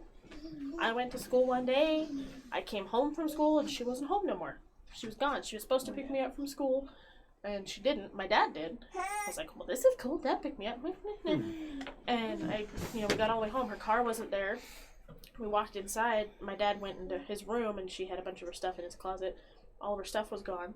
The only thing she left was a bottle of fucking nail polish on a piece of paper as a note, saying, I love you, Tara. I left this bottle of nail polish for you because it's your favorite color. And it was one of those old, Vidal Sassoon fucking Sally Hansen nail polishes. Had the little diamond on the bottle. Oh, yeah.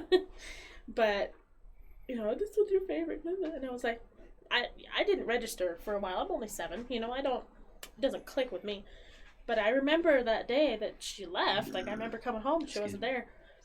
And then my dad, I think I asked, when's Mom coming home? And, is she at the store or something? And my dad's like, no, she's not coming back. I don't think. And I guess, according to my dad, I just went, okay. Ran off. And then he's now told me that, like, a week or so later, when she didn't come back, I started, like, registering and kind of like, where's mommy, you know? So at some point I must have loved her, you know, I must have had some sort of connection. Oh, I'm sure. All of my family at the funeral were like, she loved you so much. And they're sending me all these pictures that she kept of me and stuff, which was nice, but for all I knew, she just said, bye-bye. Well, yeah, you know? I mean, words are... Yeah. Actions speak a lot louder than words. Yep. There's a lot of empty promises in the world, that's for sure. Yeah. So, you know, she was gone, so I didn't have that. I had Shelly. You know, Shelly came into my life. She was there. I always had my grandma and my aunt, Sherry. Sherry lives here in Utah. She's in West Jordan. My grandma lived in Arizona. So all I had from her was a visit every once in a while. She'd come down and spend a few days with us, and then she'd go back. Usually when she was on a bowling tournament run, she'd come up. Yeah. You know? My grandma loved to bowl. A lot of the t-shirts and stuff she would send me for Christmas were bowling league tournaments. Like, oh, yeah. one in, like, Wyoming and Arizona. Like, she went all around Arizona, you know?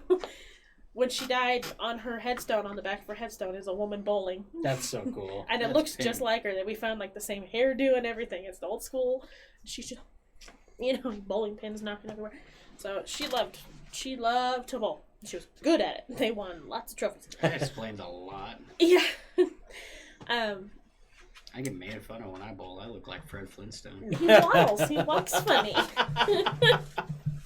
We were dying. We're like, he wasn't a bad bowler, but he just walked funny. I got like a 200 something, which is fucking my best game ever.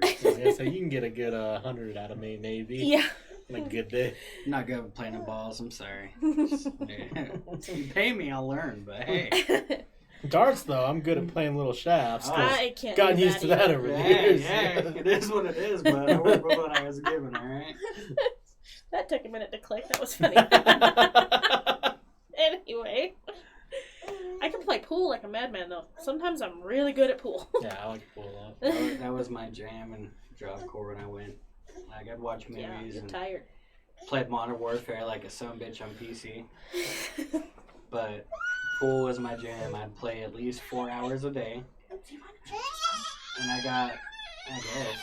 got decently good at it, and then I quit playing for like 2 years after. I suck ass, man. But I still 100% effort. I have this thing that I like to do, and I don't know why.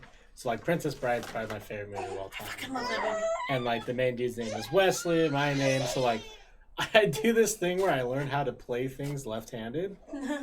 Just that if shit gets fishy, I can do that. I'm like, I'm not left-handed. So I play pool and ping pong left-handed. And, like, it always throws people off. And That's then, legit. like, ping pong's the best because I can do pretty well left-handed. And someone's like, oh, you're not that good. And I'm like, you think that? Break out the power hand. What's bad with me is I think I'm bad at all of them. And then the second I actually decide to play, for some reason I'm fucking amazing. Like, I'm draining balls and I'm doing good. Then I try to play again and I suck. You know what game I suck at is the fucking... What's it called? Where it's like the little soccer dudes, you gotta flip the... Foosball. I suck so bad at So do foosball. I. That's fair. Me too. Oh, I was You're never good against popular me. at college parties. No. Let's just say that. I had... Yeah, right. Right. You go to the party where foosball's going, you're like, this ain't the party for me. You're like, no, I'll just take shots. Yeah, I'll watch. Dude, you blew this. But yeah. out. Did he? Yeah. Oh, I'm sorry. Sorry. Comes The poopy diaper changes, everybody. It happens. But and don't play the it's your turn, it's my turn game, because then you just get mad at each other. It's a lie, I still do it. We still do it, but it's more fun than actually serious. Yeah. But yeah, so I don't really know like where we were. Hold on. So, Talking about meeting your sister. yeah, Well, so yeah. we've got past that, and then we When my talked mom about... left. Yeah. Yes.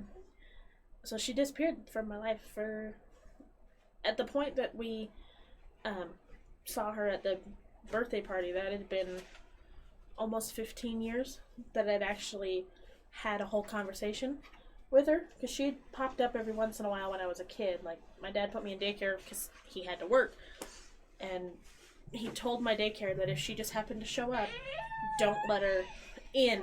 Don't let her take me out of daycare, don't let her in. But, yeah, she wasn't allowed to cross the threshold of the daycare. It wasn't any court order or anything, because they were never married, but he just told them, don't do it, and they agreed to do it. She shows up once. Well, my grandma showed up, her mom, with a gift for me. And then I got told, there's someone here who wants to talk to you. So I go out there, and it's her. So, hi. And she's like, look who's in the car. And she steps inside. My mom's in the car, and she waves at me. I'm like, oh, great. She gets out of the car, walks up to the thing, and stands at the door. Hi, sweetheart. Oh, my God. I missed you so much. Yada, yada. And she tells me that she had cancer. And, they had to cut her, and she lifts up her shirt to like an 8-year-old kid and shows me this big-ass scar that ran from one end of her stomach to the other. I'm like, to me, now, I'm like, that's cancer?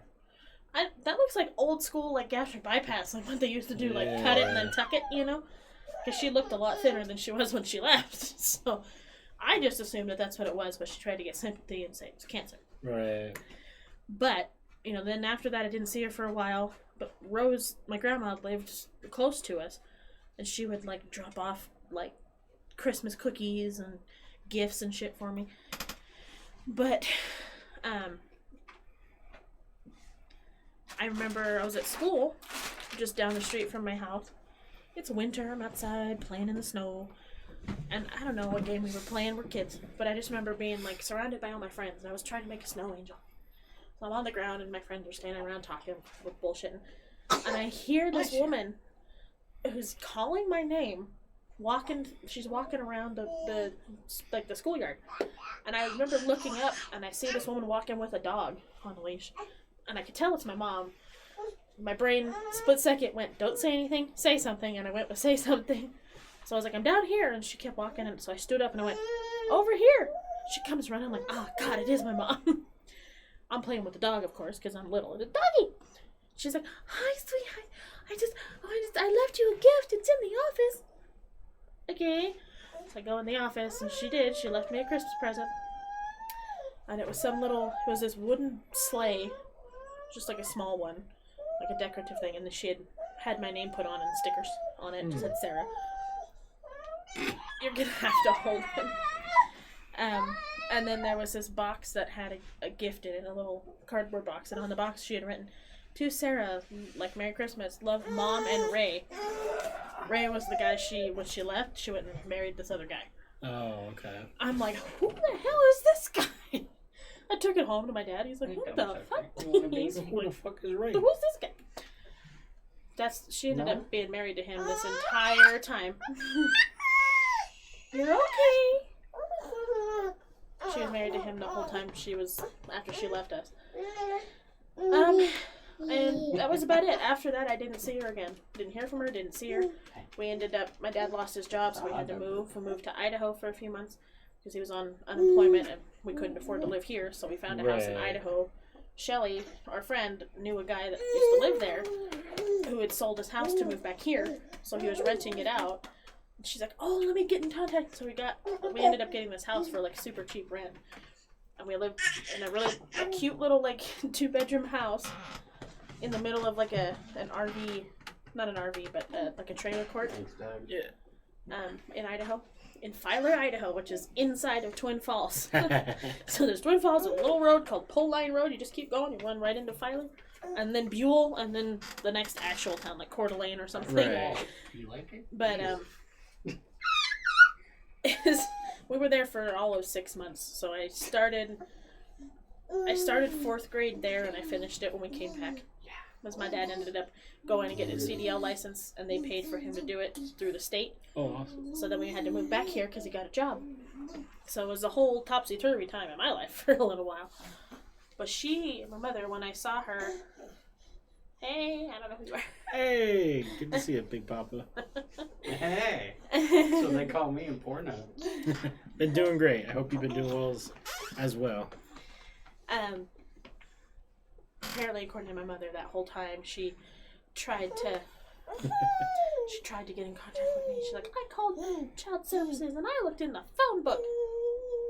okay. It's like, we haven't ever been not listed in the phone book. You look under Robinette, my dad's right there. Call the number. But, so anyway, that was a whole thing. But after that, we moved back here, and I've been here the rest of the time. I haven't gone anywhere. I went to Arizona once, and I've been to Idaho a couple times, and we went to Nevada and California. Like, that's it.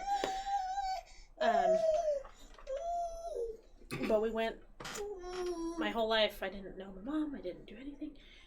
Again, raised Catholic. And then as I got older, all of my friends are Mormon. So they're all like trying to do the, come to church with me, you should come do this. I had a couple boys ask me to go to like their church dances, and my dad wouldn't let me go. He's like, they're going to try to indoctrinate you, and they're just going to convert you, and that's all they're going to do. I'm horrible at this game. Come on now. So I wasn't allowed to go to those. But I never had any weird experiences, I guess, with the religious stuff. That's good. Like, nothing was ever odd. I had a few friends that were weird, but they were, like, way too, Just some anal baits, don't worry. Yeah, don't worry, yeah. They were way too, I can't wait for it. It looks so dope. Yeah, I'm very excited. Yeah, Big Papa. No, things... Sorry, I'll answer Okay. your question. Yeah, things have been going great. And Forrest, we just work opposite schedules. He works the weekend shift now, and I work the weekdays, so we can't really line up to do He's it. still a stud. Yeah, he's still a stud. He works with... James works with... we work with James. He's the... You don't gotta put me on a pedestal, dog. It's fine. Yo, man. Got to. I don't put the pussy on a pedestal. I put We gotta do something. the importance on the pedestal. And no, Cyberpunk looks pretty rad. So fun. I think it's gonna be good. I'm ready For all you PC folks, maybe. I'm ready to see John Wick steampunked. You Yeah. know? I'm ready to get in that world. Yeah. Money. It's gonna be Don't good. have kids if you're trying to PC game. It's okay. You stop. Like he heard that and he's like, oh. He's like, I mean, I can't disagree. He's just trying to say PC Master Race. Yeah. Yep. You know. We know it. But I mean, other than that, I had a pretty good childhood. Other than my dad was an alcoholic, so I couldn't do anything past about 8:30 that night. Right. So if I wasn't really allowed to go to a sleepover. I had to have them come to my house. My dad didn't care if they came to my house and we stayed up till 4:00 in the morning. He didn't give two shits. But I wasn't allowed to go somewhere because my Right. dad was paranoid, ex-drug addict also on top of that, so he's real paranoid. And I wasn't allowed to go anywhere because something could happen to me, which I get. At least it sounds like he had a good childhood though. He wasn't like a aggressive alcoholic, which is No, he was good. never an angry alcoholic. The only time he ever got, when he would get drunk and be angry, that was really bad, but it was never like against me or anything. It's just Right. something would piss him off, and then he would, a few times he broke some things. There was a Christmas where he destroyed some Christmas lights and really kind of ruined Christmas for me because he was mad that he didn't have money. So again, like he said, the whole capitalism thing with Christmas, it's you don't have money so you can't buy gifts for your kids, so they're going to hate Christmas or they're going to hate you or whatever. But in reality, the best Christmases that I've ever had is when the family just wants to kick it, you Yeah. know? Let's watch movies. I'll get drunk. I mean, drink hot cocoa. Yeah. Pour a Chocolate little wasted. Baileys in that Yeah. hot chocolate. Not gonna judge, bro. Watch Christmas Vacation until I die laughing. Yeah, that was our tradition because TBS on cable always played Christmas Story Yep. and Christmas Vacation, so you had to watch it all day. No matter what else you watched, you'd always come back to it. You gotta watch it a little bit. Y'all can at me, but Christmas Vacation is better than Christmas Story. I mean, Yeah, in a way. It's a lot funnier. I'm a weird one. I don't like Christmas movies. He doesn't really like Christmas. They're funny in their so- own way. Like, I mean, the funniest movie by far is fucking, God damn it, Home Alone. Yeah, Home Alone's good. Like, And those- Die Hard. Die Hard is a for Christmas real, movie. best Christmas movie ever. Yep. But I mean, just think about it. Home Alone. Nowadays, that shit happens. A 13-year-old kid's just gonna blast you with an AR, and it's called For a day. real. You're not gonna have all sorts of crazy movie Busting the door, and that kid's gonna be like, I gotcha! Like, bro, I just got done on COD. What's up? Warzone 35th. What is it? They say gang gang? Yeah, gang gang. Shit. I will say one of the funniest things I ever saw last year for Christmas was someone edited Little Drummer Boy to that drummer movie with Drumline? yeah, Drumline. It was the Word. scene of Hell yeah. Nick Cannon doing the drums, but Oh, it was no. the Little Drummer Boy. That's dope. They told me. Yeah, I was like, oh, that's so good. Dude. People are a trip. So I'm curious, where did y'all start kind of Nah. What? getting Meeting? interested? In each other? Yeah. Oh. So I met him in high school for all of 2 months that he was there. Probably more like 3. I was a slacker and a stoner. Happens. But it was right before he dropped out and then moved away, and then we ended up going to Job Corps. That was the whole thing. But I met him because I was in school. I was in my cooking class. Food's first period when you're awake and bake stoner. Oh, Greatest thing ever. Dude. It wasn't first period because it was right before lunch. It was my first period. School's starting out great when you're high as fuck. Yeah. Like, Dude. we're cooking? Yeah, He only showed up on days where we cooked because we didn't cook every day, but he figured out what days that was going to be. Important Yeah, I days. played the system, dog. But yeah, he walked in because my friend Cassie was his cousin. At one, they used to be cousins by marriage, but they weren't anymore. But they were still family. We went to the same school, so she was taking him around all of his classes, Oh, okay. showing him where everything is. Cypress High. Yep. Ugh. Duh. Anyway, Sounds like Granger, dog. Sorry. fuck off. Pirates. Arr. I don't know any of your southern schools. South of Salt Lake Other City, I side don't of the know. tracks, bro. It's in Magna, so where we live now, it's literally just down the street from our house. But yeah, yeah, he walked in. My friend walked him in and talked to the teacher, like, "Oh, here's your new student, yada yada."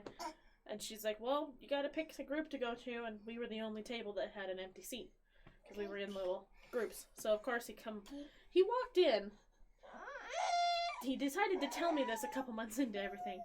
He walked in, saw my friend, thought she was pretty, so made a beeline for our table. Damn straight. My friend Gabby she's really pretty. She was kind of like an emo girl, but she's Indian, like Native American Indian. So she's got the long hair. It was just jet black down her back. She had tons of hair.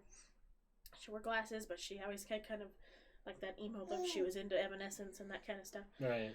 So James he saw like, her. "Ew." Creme de la crop back in the day, Yeah. man. He saw her, walked in, said hi to all of us because we were all girls. I don't think we had a I dude sat in at our the chip group. table, dog. I knew what was up. We didn't have a girl in our group at all, and a boy in our group.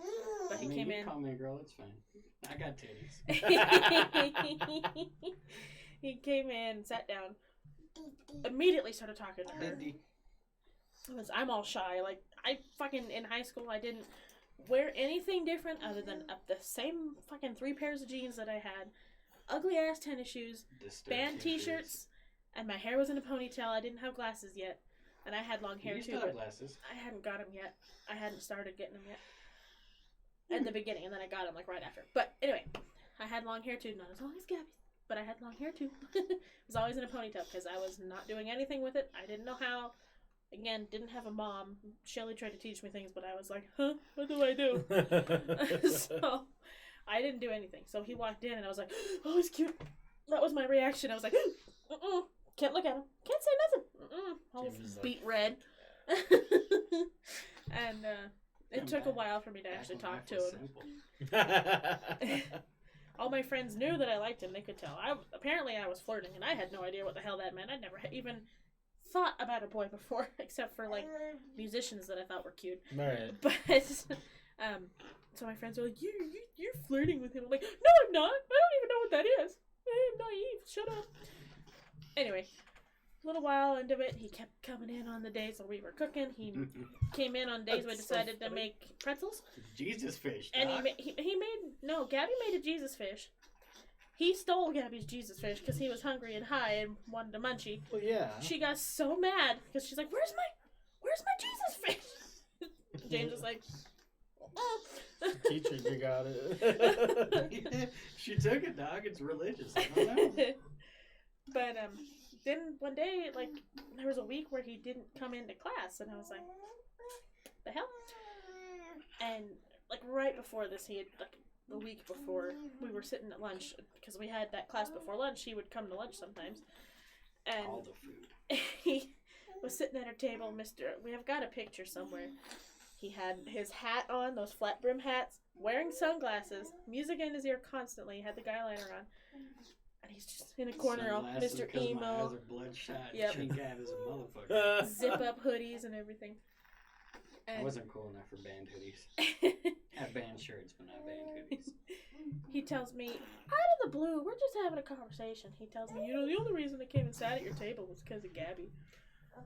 Damn, still savage from day one. And I was like, fine, I won't like you anymore. It's fine. I went home like, I'm not cute enough for anybody.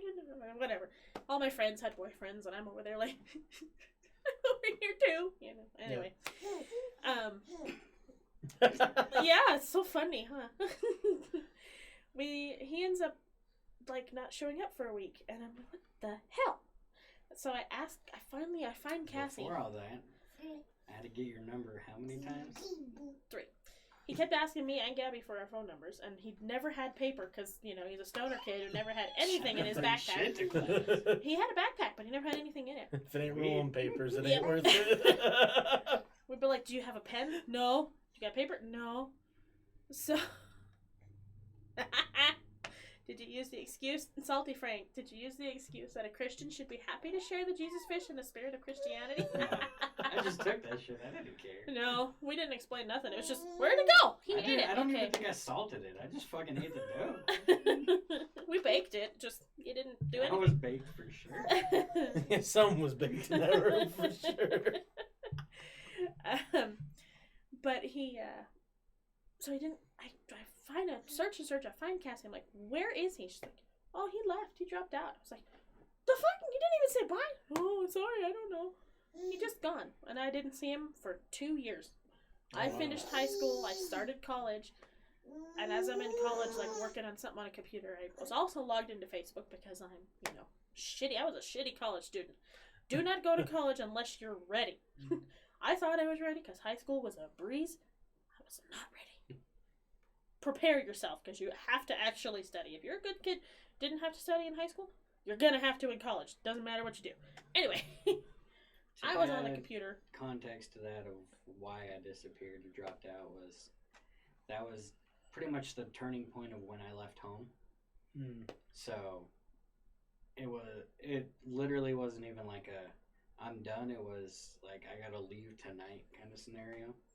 So that's essentially what happened. It was over the weekend. I bailed, left my little brother behind, did all that shit, moved out to Eagle Mountain with my buddies, and that was it.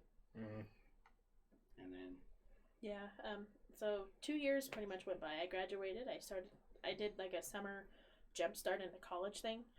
So that summer I graduated, I had 2 weeks off. I started summer college, finished that in 6 weeks, had 2 weeks off before I actually started college again.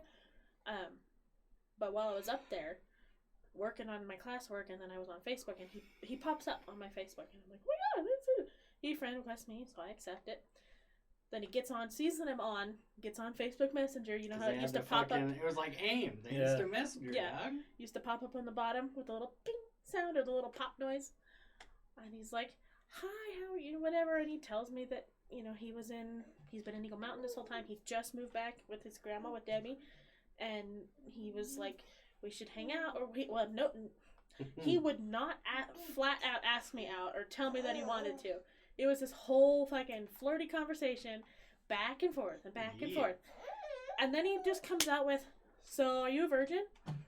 I was like, I at this point had left the computer lab because I'm all like, I was red from here up the entire time because I was so like nervous and excited. But I was like, there's a cute boy that's talking to me. So I got off the computer, got out of the lab, went back to my dorm, got on my laptop and talking to him.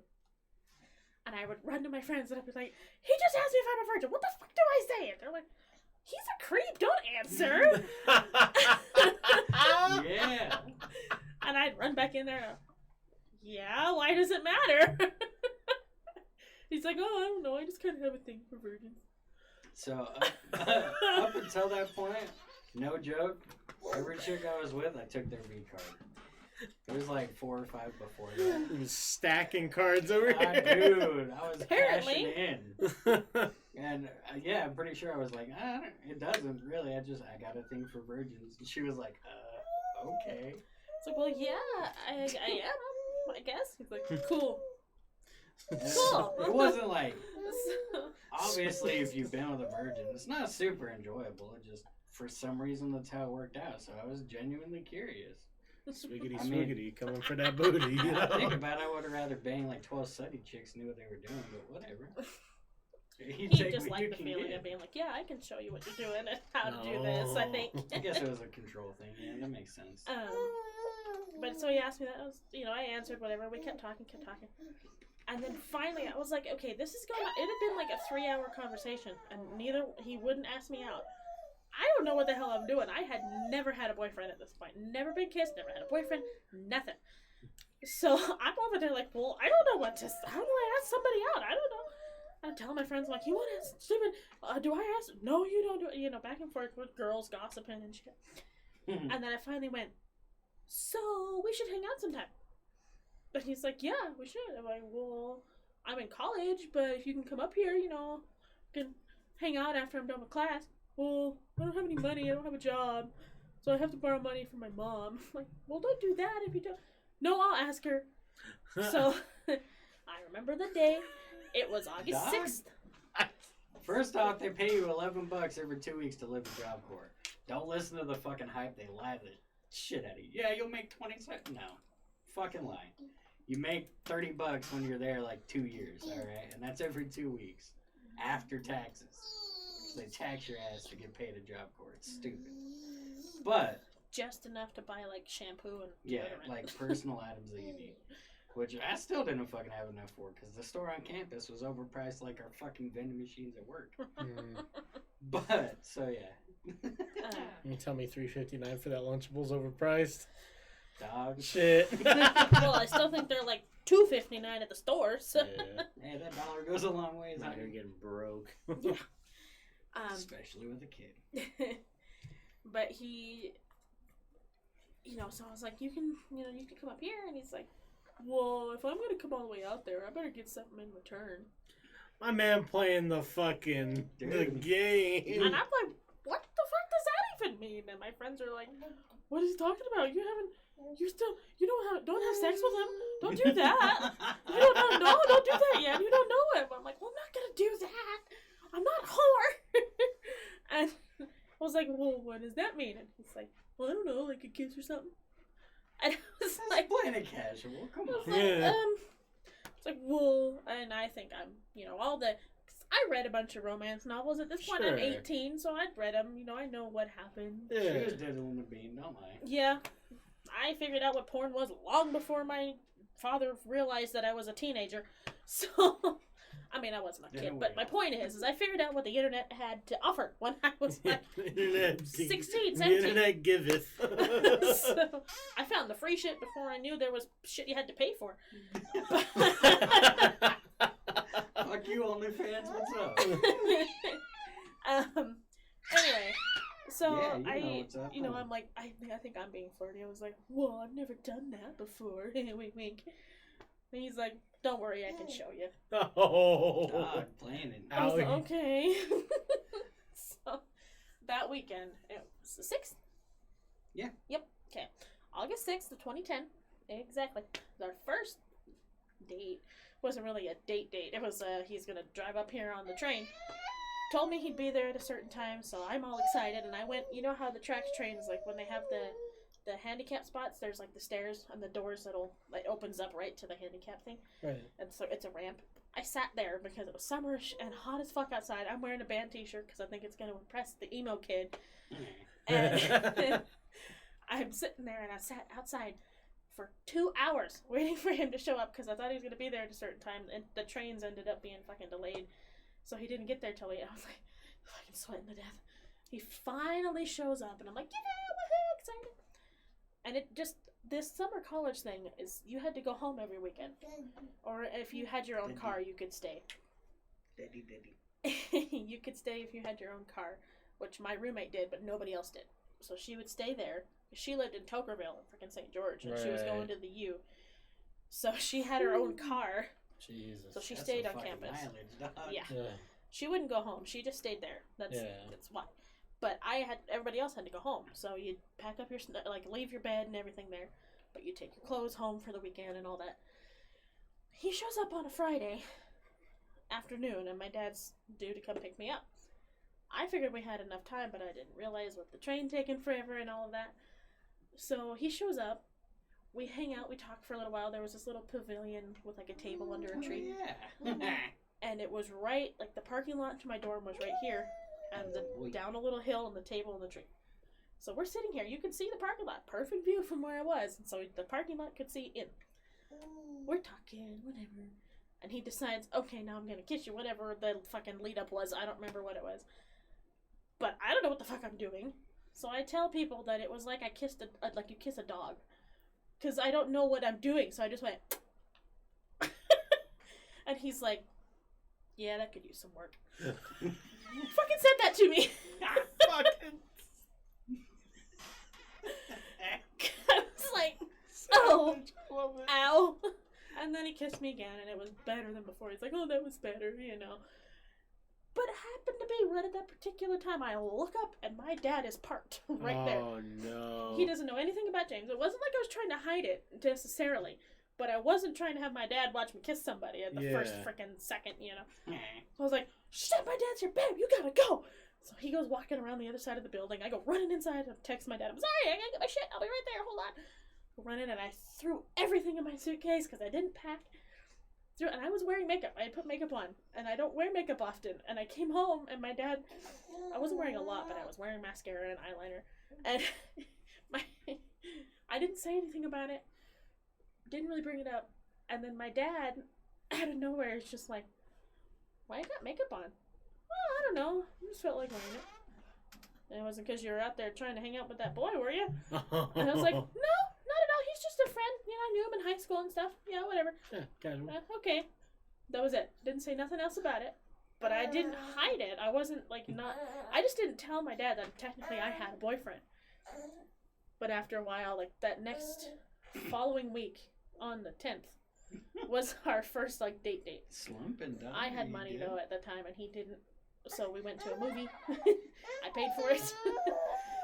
And that started our relationship from there. It's been going... We went 6 months. He broke up with me for his previous girlfriend, also named Sarah.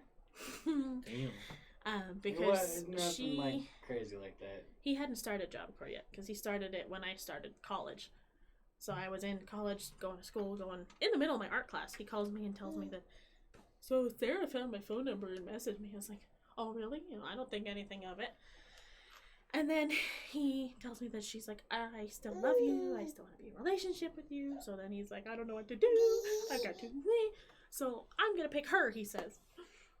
First boyfriend, first breakup. It was a whole fucking shitty weekend for me. But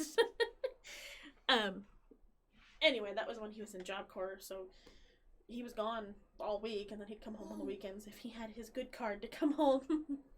Yeah, that's fucking dumb, too.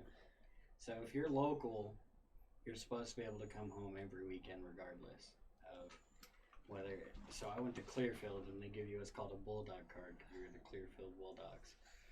You get different levels for how long you're there and, like, your attendance and just participation and bullshit like that. Well, I learned you could cheat the system. Even if you didn't fucking have it, you're still good to go home if you were local, which was you lived in Utah. So I was like, fuck yeah, fuck this shit. I don't need it. Well, apparently that's wrong. You still need the base level one to be able to leave campus. Otherwise, you're trapped, essentially. They won't let you leave. Yeah. So can you... I don't know a lot about Job Corps. Like, I don't really know how it works. So can you give me, like, a brief explanation of what it is and what... So, ultimately, the easiest way to describe it is vocational training mixed with juvie/jail/college life.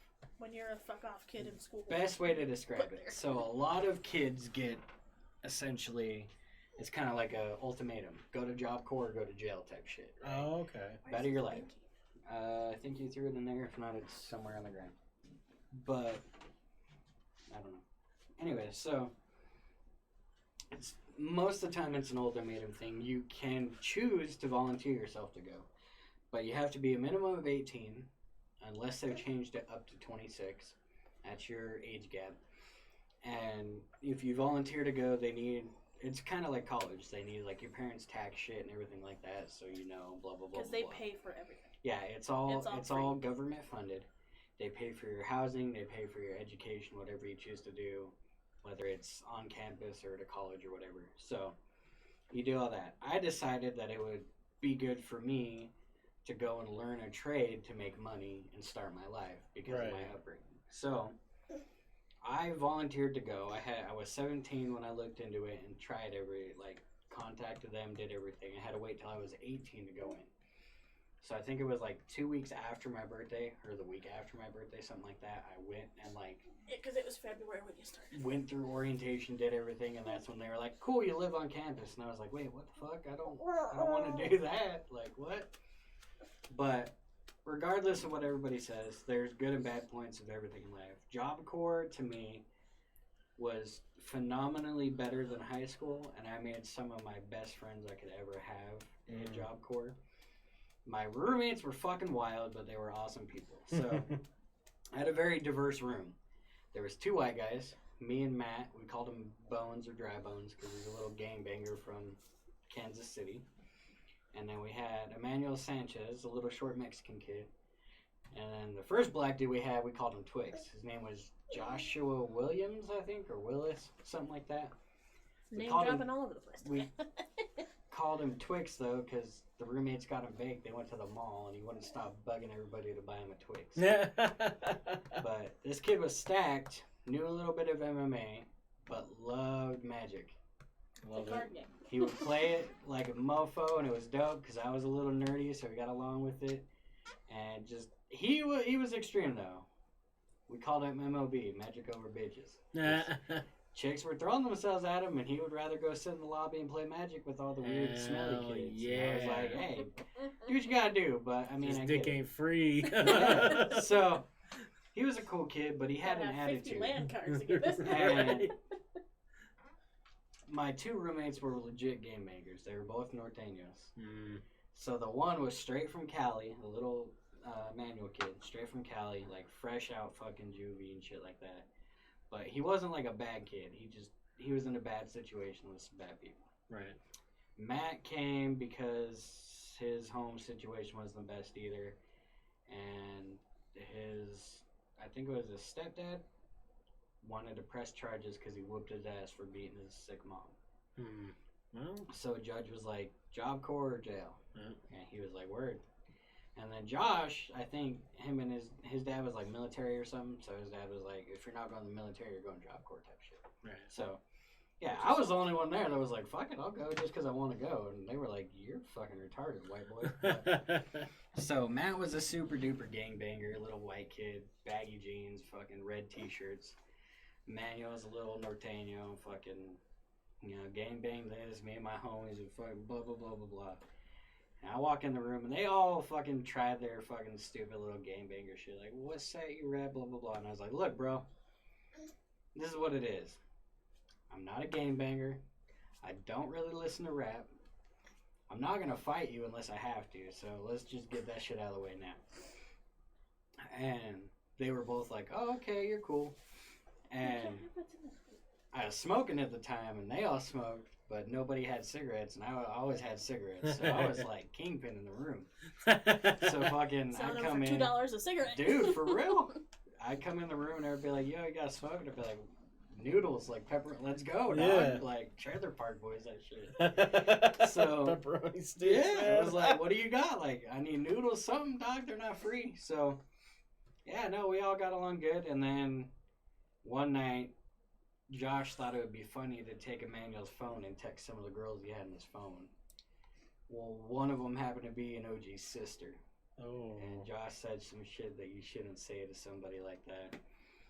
And it ultimately came down to either you handle him or we will. So I come in the room. Emmanuel's freaking out, doesn't know what the fuck to do. And I was like, yo, what's up? And he's like, nah, this is some shit you won't get. And I was like, bro, try me. Like, I've been in some crazy shit before. What's going on? Tell me.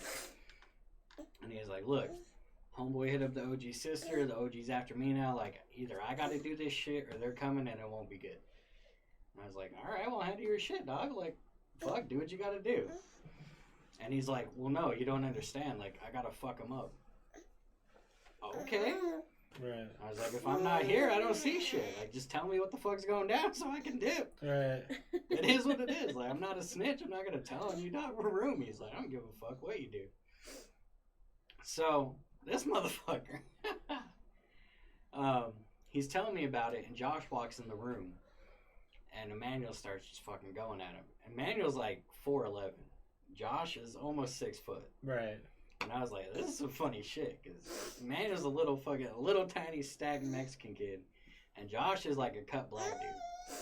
And he was athletic as fuck, and I was like, I don't know, you might get your shit rocked, bud. Right. So I was just chilling. I was texting her and shit on my phone, just chilling on my bed. I was like, yo, I'm gonna go catch a movie. They're playing fucking whatever at the theater tonight.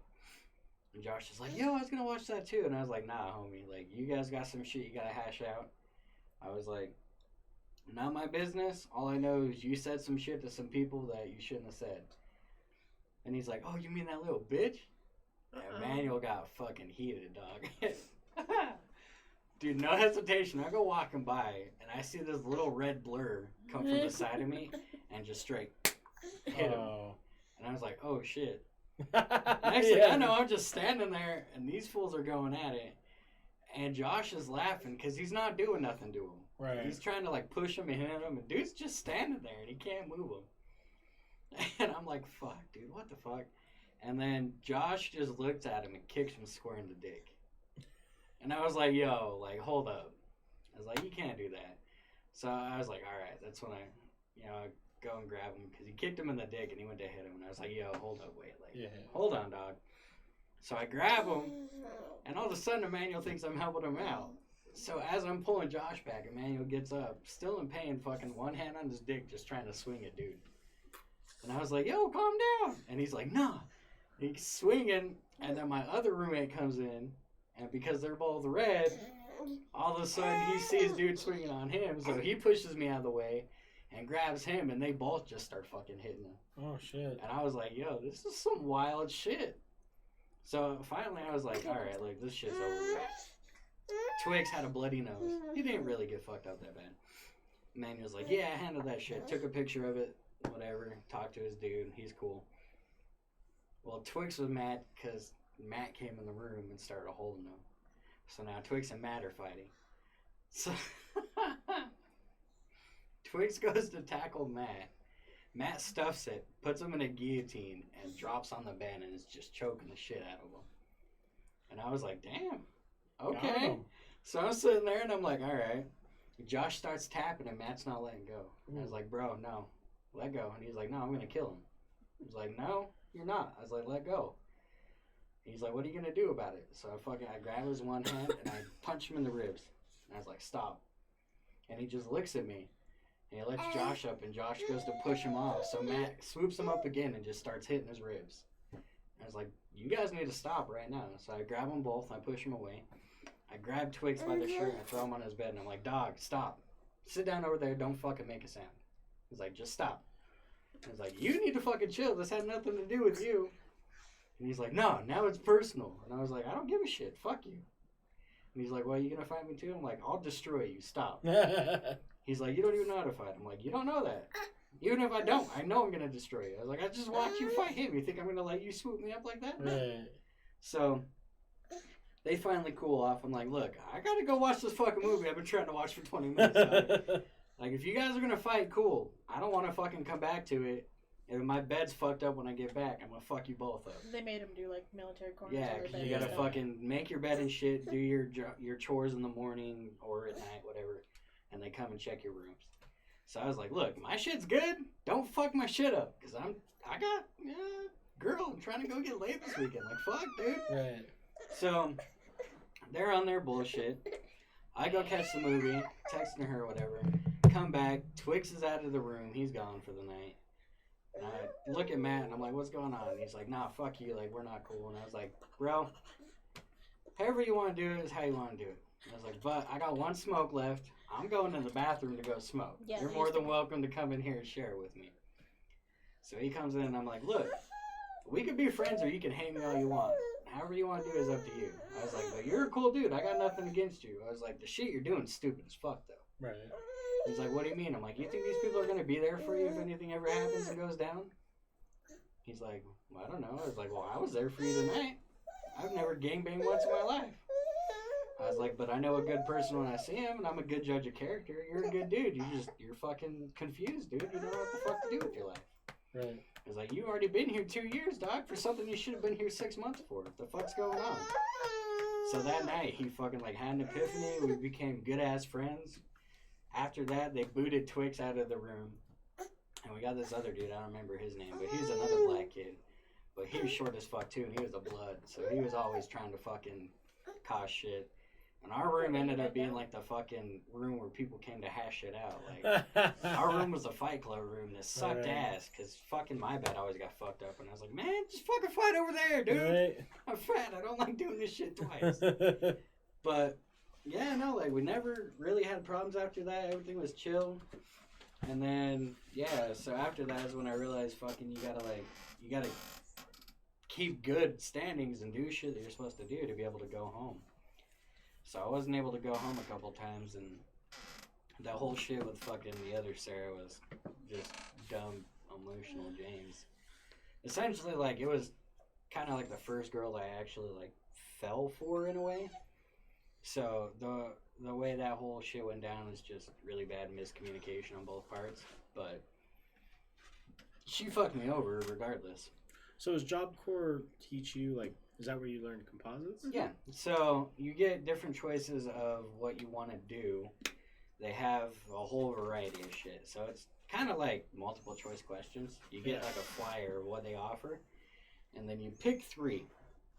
My top 3 were composites because I wanted to build cool shit. Auto mechanics because I fucking love cars, and welding because why the fuck not? Right. If you're done with cars, you should know how to weld. So composites was my first choice because I was like, dude, composites are the shit and they're gonna blow up. That's my exact thinking. Yeah. And I was like, if I can get a jump start on it now, I'll be set when shit fucking Right. and I'll make buku bucks, which doesn't fucking happen. But so I do that. I go in, I hammer it out. They quoted me that to get my diploma or GED, my license, and my vocational training, I should have been there like a year and a half. I finished my vocational training in 6 months, which was fucking incredible. And I went to the Kaysville DATC and learned composites there from Kent Kimura, his wife, and the instructor we had, Damon. Wait, the HR guy, Kent? No, oh no, sorry, Ken, something. I think it's Kimura. I don't remember. I was like, whoa. No, but Small world. Yeah, Ken and his wife, and then Damon. He was dope ass instructor. He's kind of a younger dude, but he was like laid back. Mm-hmm. So they had like rules set out to where like you could only do X amount of things per class period. And the reason I got through it so quick is because Damon didn't give a fuck, and I'd do my whole section in one day. So I'd have like 14 different projects on the table curing, while everybody else had like 3. So I was kind of a dick in that aspect because I was like, nah, that's me. But so yeah, they do that, and then they offer.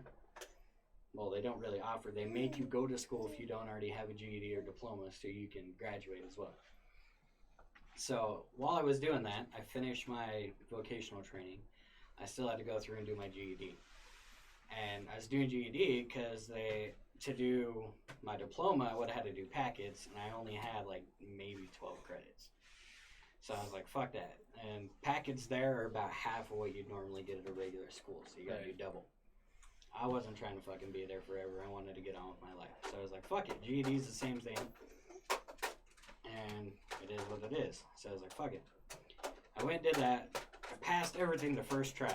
English, history, geography or biology, Science. Whatever it was. And then math was my last one. And I hate numbers. I suck at math. It's just garbage. Last thing I needed to learn was fucking percentages. And goddamn, I hate it so much, dude. Math sucks ass. So, I was in class, finished my vocational, got my certification. I was technically already ready to go to work. So I was a certified composite tech. Did that. They were like, cool, you need to finish school. While you're at school, you can do driver's ed and get your license. But my birthday is the beginning of the year, so I fell through the cracks right there because it was an overlap. So they're like, all right, no license for you.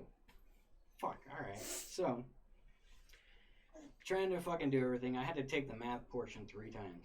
If you do it over 3 times, you gotta wait 6 months to do it again. Oh, So you have to stay there another 6 months. Right. So I would have to stay, and I was like, fuck that, no, I'm passing. I barely passed math. I think the lowest you could get was like an 89.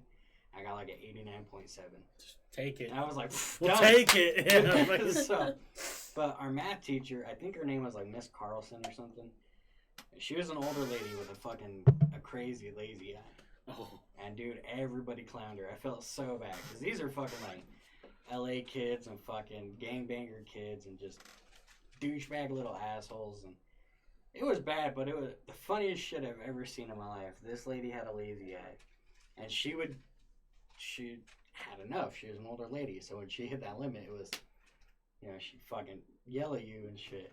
And this one time, this little kid, he's being such a dickhead.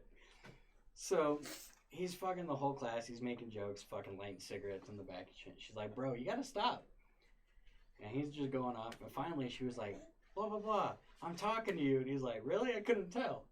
Oh, bro, no. we all fucking lost it. We all started laughing. And she caught herself, too. She giggled a little bit, but then she realized what happened. Oh, no. And she was like, that's super disrespectful. She's like, you need to leave the class now. And he's like, all right, I fucking hate this class anyway, you dumb old bitch. Yeah, Class classic walking one, out. He's like, next time, look at me when I'm talking to you. Dude, I died. I was like, oh my God, bro. Oh, no. And she just looked at me and she's like, is this funny? And I'm like, no offense. I'm not trying to like be like that. But that was some funny shit. And she was like, well, I appreciate your honesty, but it's hurtful. I'm like, no, I get it. Like, I know it's fucked up. I was like, but that, I can't. I'm sorry. It's that funny. was quality. And she was like, I understand. So after class, she's like, you really shouldn't play into people like that. And I'm like, duh, I get it. Like, I wasn't trying to. It just got me off guard. It was out of left field, and I couldn't blame him because nobody knows. Yeah. And she was like, well, I understand. It's a disability. I'm like, I get it. Like, you don't need to explain. I'm not trying to be rude. I understand. It was just funny. That's all it was. I wasn't trying to egg him on or anything. I giggled. I can't help it. I'm sorry. So we were cool after that. She fucking passed me, showed me, like, tutored me after, and fucking helped me get percentages. I was like, dope. So whoever, I don't remember your name, but you were a dope-ass math teacher. But, yeah, so it's essentially that. And then where the prison college life comes in is after your trade hours, so from, like, 7 to 4 p.m. are trade hours. So that's when you, like, go to school, you go do your training, whatever it may be. You get out of class, you go back to your dorm, clean up everything, shower for the day or whatever, and then you get rec time till like 9:30, 10 o'clock. Right. And then you have a meeting at night and a meeting in the morning before you can do everything. So Got like a head count. they got like movie theater you can go watch movies in. They got the recreation lounge where you go play pool or whatever. Dinner where you go and get cafe food. And then they have like computer labs where you can go play games. We had a fucking music room where I went and jammed with a bunch of people and shit, and we went to concerts and shit. It was dope as fuck. But you were only able to do that if you were following rules and doing what you're supposed to do. Right. So a lot of kids didn't do that. They didn't get privileges like that. And you also get your Bulldog cards allow you X amount of time off campus. Each level you go up, you get more time off. So your base card is 45 minutes. Which, in Clearfield, when you're walking everywhere, there's no fucking time at all to go do anything. Clearfield's spread. Because it's right next to the fucking Freeport Center. So, you got a gas station or a park. Right. Where the fuck are you going to go? After that, you get, like, hours, and then you can go and get a job off campus as well and work there part-time, essentially. But, like, living arrangements and everything, you have no choice over. You go whatever dorm they tell you. You don't have a choice of roommates unless you get vetoed out of the room because you're a safety hazard, essentially. Right. Or you're bringing contraband into the place, so alcohol, drugs, anything like that. Which happened a lot. That's a lot what you hear about Job Corps. Right. They search you every time. You got security checkpoints you go through. They pat you down, check your bags, everything like that. They document any cases of STD, so when you get in, you go through a full physical, you get an STD check. Yeah, little secret here. I don't know if they still do it, but if you get a juice box, sorry bro, you got the clap. About 25 people in my starting class came out with juice boxes. Me and 3 other kids didn't. That was the... Oh, okay. Yeah, but they also told us that at that time, there was 4 documented HIV cases on campus. When I left, there was 35. Oh my god. So that goes to show you what happens at Job Corps. People get bored, they fuck like rabbits, shit happens, it is what it is. Drugs were really a big thing. Actually, there was a bit of a big brawl caused by a dude who was a local drug dealer and kind of whoring around. With the chicks, right? I don't know his name, but I know his street name was Space Jam. Oh, hell yeah. And a bunch of bitches and hoes liked him. And found out about each other. yeah, they kind of caused a brawl, and some chick got busted in the head with a rock. Somebody got stabbed with a pencil. Oh, hell yeah. It was Space Jam must have been laying that pipe. He was getting something. You said it was like, what, 30 girls or something? Oh, yeah. It was like a whole fight. It was a gang war at the fucking park up the road. There was like 15 or 30 chicks, and they all knew each other, and he was laying pipe in all of them. Damn. I was like, he was getting it in. But yeah, shit like that happens, so that's where the college and shit comes in, and the rules and everything are like prison, jail, whatever. You don't follow them, you don't get rewarded, you get punished, like you can't leave your room, shit like that. And then you get commissary, pretty much, where you can order shit and they bring it to you. So it's a mixture of you had all. to put money on his books. Yeah, like your family would call. You had to give money, you had to pay for it, and then they'd pay you every week to live there and do your trade and everything like that. So composites was my first choice. UAW, which was United Auto Workers, was my second. Welding was my third. They let you try out trades your first couple of weeks there, so you get an idea of what you want. You do a week of KP, which is kitchen duty, fucking washing dishes, being fucking busboy, whatever. Right. And then you go and spend a day in each trade that you want to do.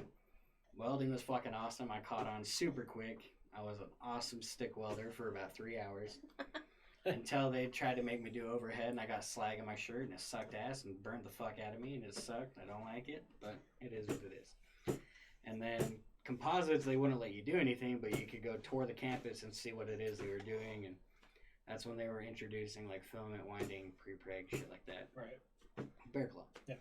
So learning all that shit, and I was like, oh, that's dope as fuck. And then auto workers, that was fucking a trip. I went in and they had a TRD Camry sitting there getting ready to be dismantled.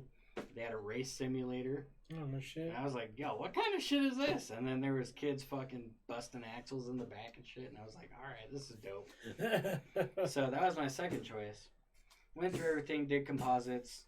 While I was in school still getting my GED, they were like, hey, there's an opening in your second trade, but there's a 6-month waiting list. They're like, you can go for 2 and get double certified, but you have to complete the course. Right. Since you completed yours, you can't stay on campus half a day since you only got 1 class. You have to figure something else out.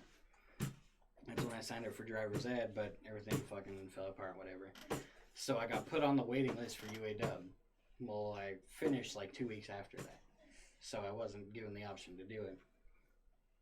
And I was like, well, that would have been kind of cool. But at the same time, I'm thankful because it would have put me there. The UAW program is like a 2-year program. And I was just trying to get out and make money. Because the only reason I went was to get training, to get a job, to move out, and bring my brother with me. Because my brother is like my other kid. I helped raise him and, you know, everything. So I didn't want him to be in the same situation I was in. Hey, you calm down over there. But... So I was doing all that to essentially better our lives. So that's where the whole Job Corps situation came in with us and that whole scenario. I was like, look, this is for me. I got to do it type thing. So that's when our kind of break happened. But then we came back and started dating again and fucking been going strong ever since, really. Yeah. That course sounds interesting. I get. It's different. It's cool in its own way. Like I said, I met a lot of cool people. I'm still friends with pretty much everybody I went there with and roomies and everything. But there's also a lot of fucked up shit that happens there and a lot of backstabbing and I'm sure. RAs fucking trying to sleep with chicks and shit. So, definitely no different than a regular world. How can they, like, is it government ran? Is that how they can, Yep. I was going to say, how can they sanction, like, taking your time? But I guess. It's government ran, government funded. Hey, dude. Are you over it? What is that? Here, trade me.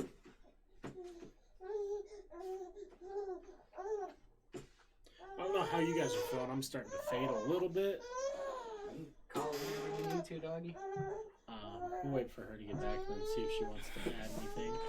We could plan a part 3 in, as well, because I want to hear like the early days of your guys' jobs. Because where did she work prior to? She's had a couple different ones. So she's pretty much started at Granick School District doing like, she's pretty much glorified lunch lady. Mm. So they'd make all the food to send to the schools. Well, I guess that was like her first real job. Before that, she was a fucking bagger at Smith's. Yeah. So I've been composites pretty much my whole life. Fuck. Why? We just need to make some money and make that reality of open up a shop of some sort. Dog, I'm so damn. My buddy hit me up and he's like, "Yo, you willing to move to Wiseco, What is it? Wisconsin?" Oh. And I was like, "Maybe. What's up?" He's like, "I'm starting a shop out here."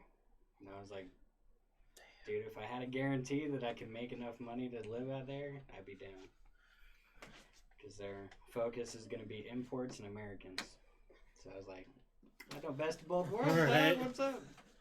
So, I'm thinking we might be getting close to getting done because I'm starting to fade a little bit. I can't hang anymore. It's sad. It's It's because okay. you're not drinking, bud. I That's the know. problem. And you're not even drinking. Yeah, I know. But I wanted to get like anything you wanted to close out on, and then I told him I want to do a part 3 of like, you know,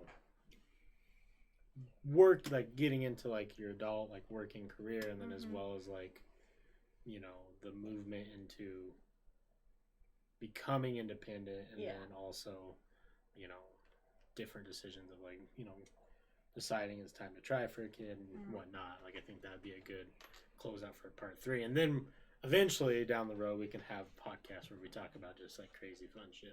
Like, Yeah. Whatever. Yeah. All the crazy life stories. I mean, we're already getting there. I know. Yeah. I'll show my titties. What's up? What's up, Twitch? What you guys about? There used to be Preview this, for that OnlyFans. there used to be this guy called the Mayo King on Twitch. No. It was back when Twitch didn't care if guys were shirtless or not, and he would legit sit on stream like he was a big boy. He would sit on stream with his tits out, and just eat mayonnaise. Oh my god. Like we're talking like Jars? the like The, big the ones? fucking Costco ones that you have to like my put God. water and powder in. Ugh. You would mix that shit up and just. Oh my Dude, he God. got popular for a good while, and then Dude, Twitch was. shit, We don't really know what happened, but I'd like to think that like one of the Twitch like operators or whatever was like scrolling through, and he's like, the fuck? "What is this shit? How many Nah, years has this been happening? we're locking this shit down today. No more Mayo King. I wonder if I can find a. Hopefully Mayo King didn't end up like having a cholesterol heart attack or Oh, something. if he's not dead, he probably will be. That's like. Was Francis, banned for dude. body shaming. What? Who are you body shaming, bro? Dude, like. The Mayo King was an anomaly on Twitch for a while. Hey, man. Like, just straight up just ate mayo. This was Mayo King. Dude.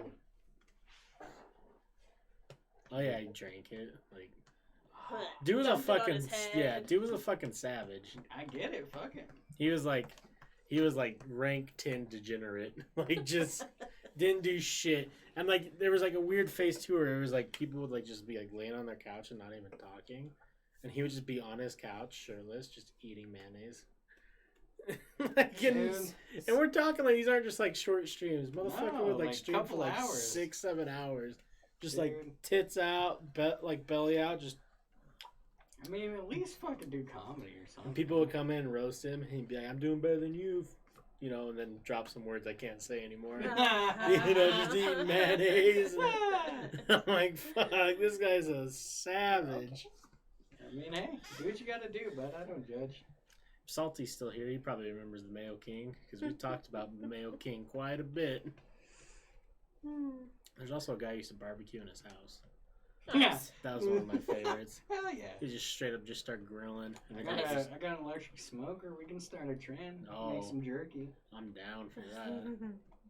Ever since Twitch switched from just chatting to IRL to just chatting, though, it like changed kind of everything. People mellowed a little bit. Yeah, we had. I don't know. I guess for closing everything out, I don't know.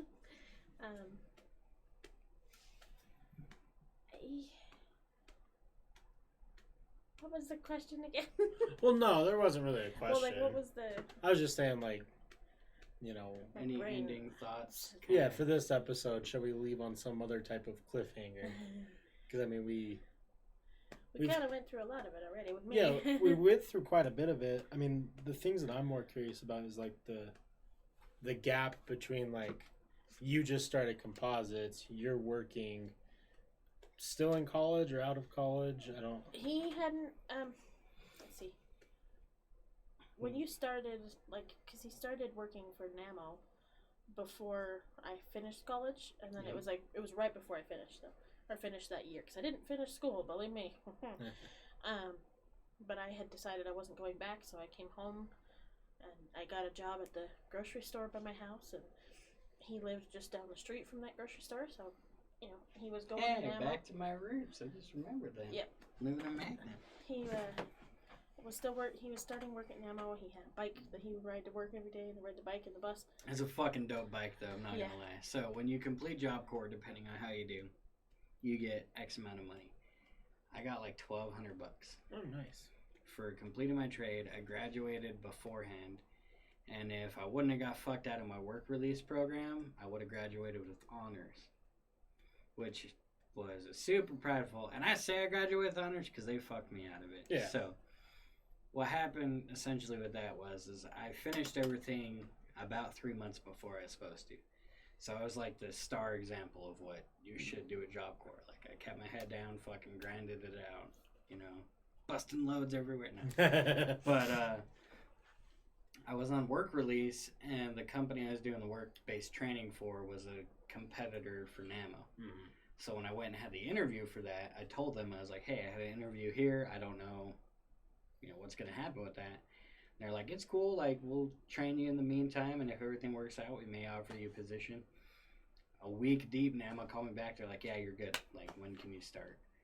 So I told them, I was like, hey, I gotta give you guys, like, my 2 week, like, even though you're not paying me, like, I'm trying to respect the education. And I literally finished the day, and my boss came up to me and was like, look, they're a competing company, it's been good having you, deuces. And I was like, oh, shit. So fucking train ride home, I called NAMO back. I was like, hey, I can start whenever you guys need me. They're like, well, didn't you say you need 2 weeks? I'm like, nope, we're good. They understood. They're apparently a competing company, so I can, when do you need me there? And they're like, cool, orientation next Monday, 9 a.m., be here. So I fucking, when I left, I had Boost Mobile. I bought this dope chrome, like, flip phone with a keyboard. And the Motorola ones. Oh, yeah. It was dope as shit. I bought that first out the gate. Or no, sorry, that was the phone I had. I bought, like, my first touchscreen phone way back in the day when I had, like, 3.2 gigahertz of fucking processing data. I was like, goddamn. But, so I bought that. World changer for porn. But I went and bought a Mongoose mountain bike.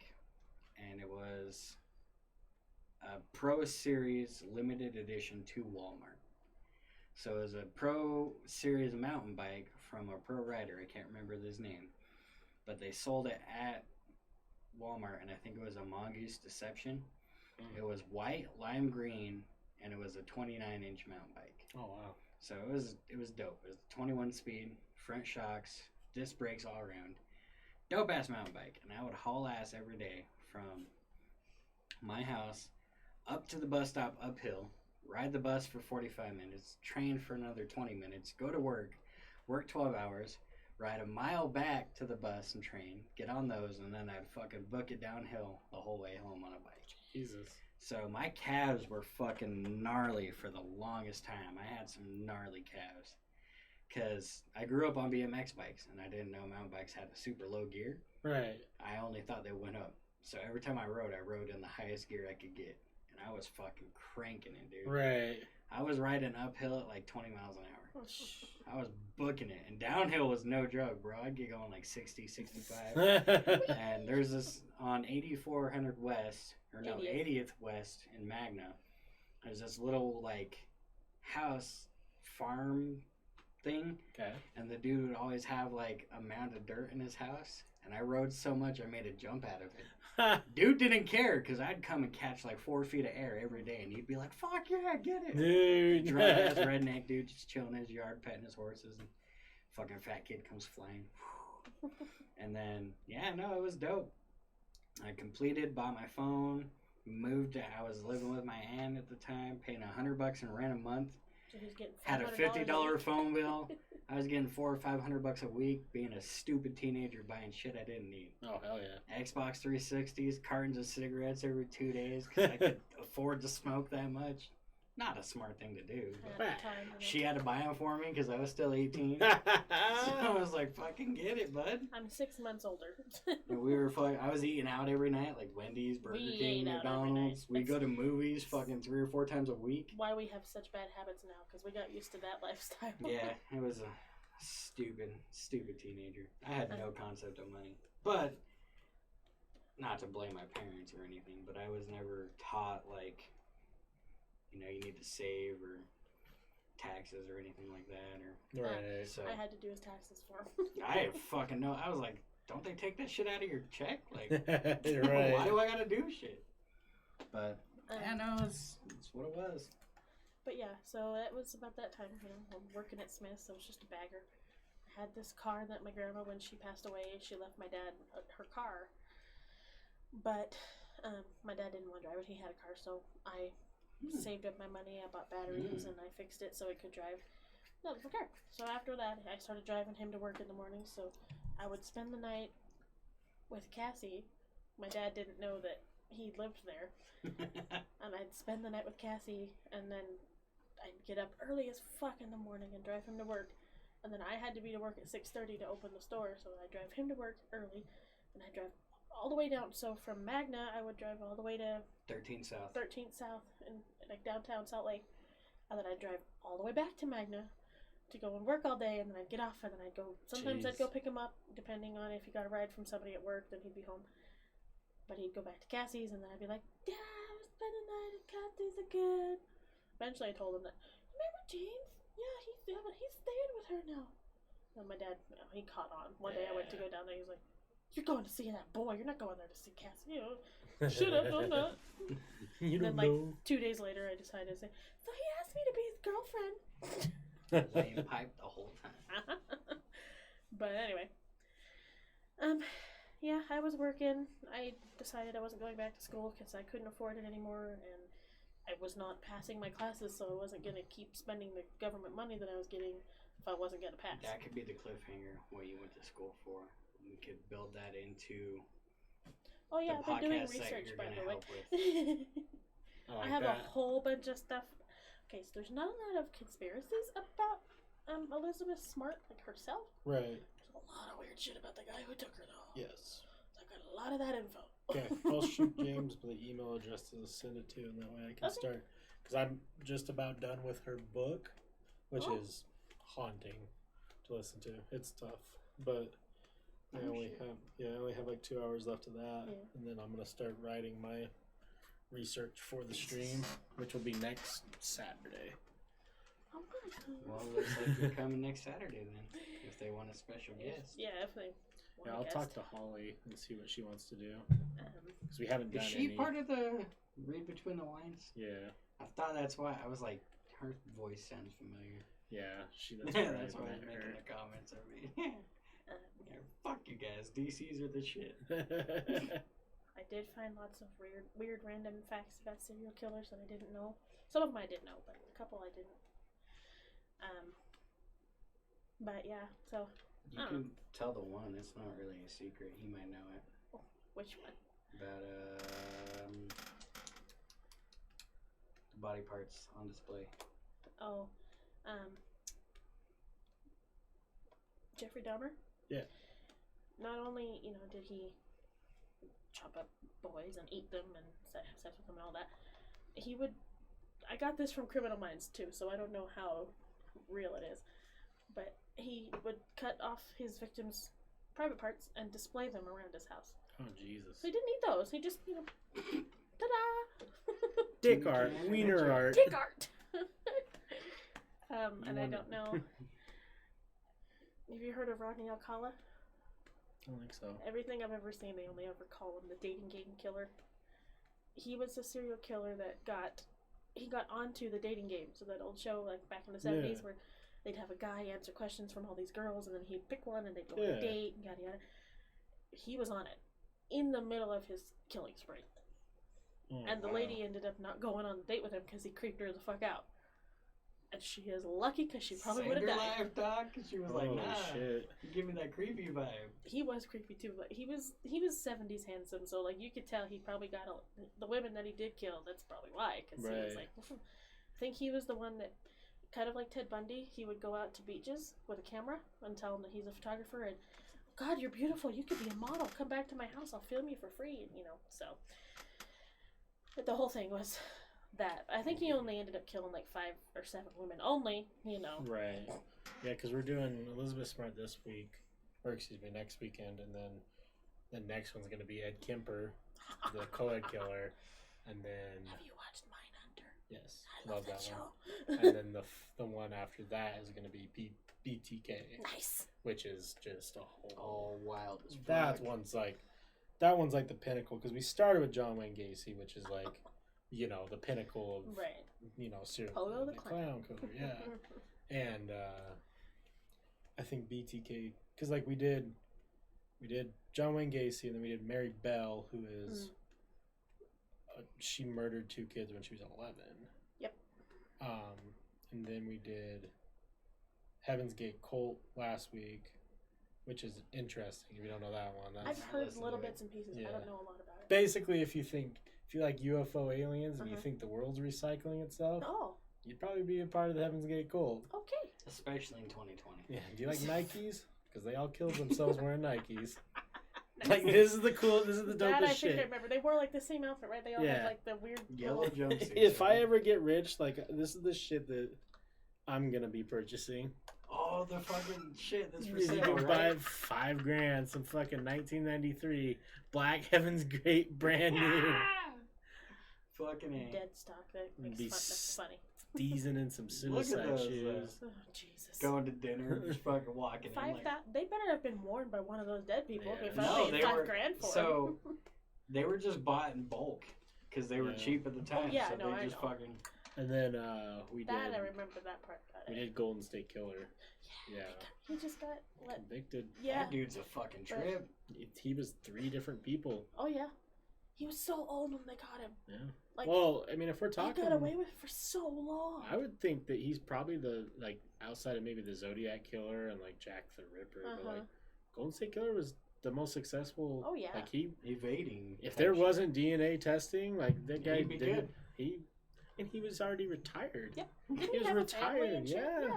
He was like 74. Mm-hmm. Dude's gonna die in like probably 10 years. Like he's like, fuck it. Yeah. What? So he was. They called him the East Area Rapist before. Yeah. What was the first one? Because he was ransacker. The ransacker. Yeah. Because he was just breaking in. It's all over California. Because he was just breaking into people's houses and trashing them. Like he wouldn't take anything.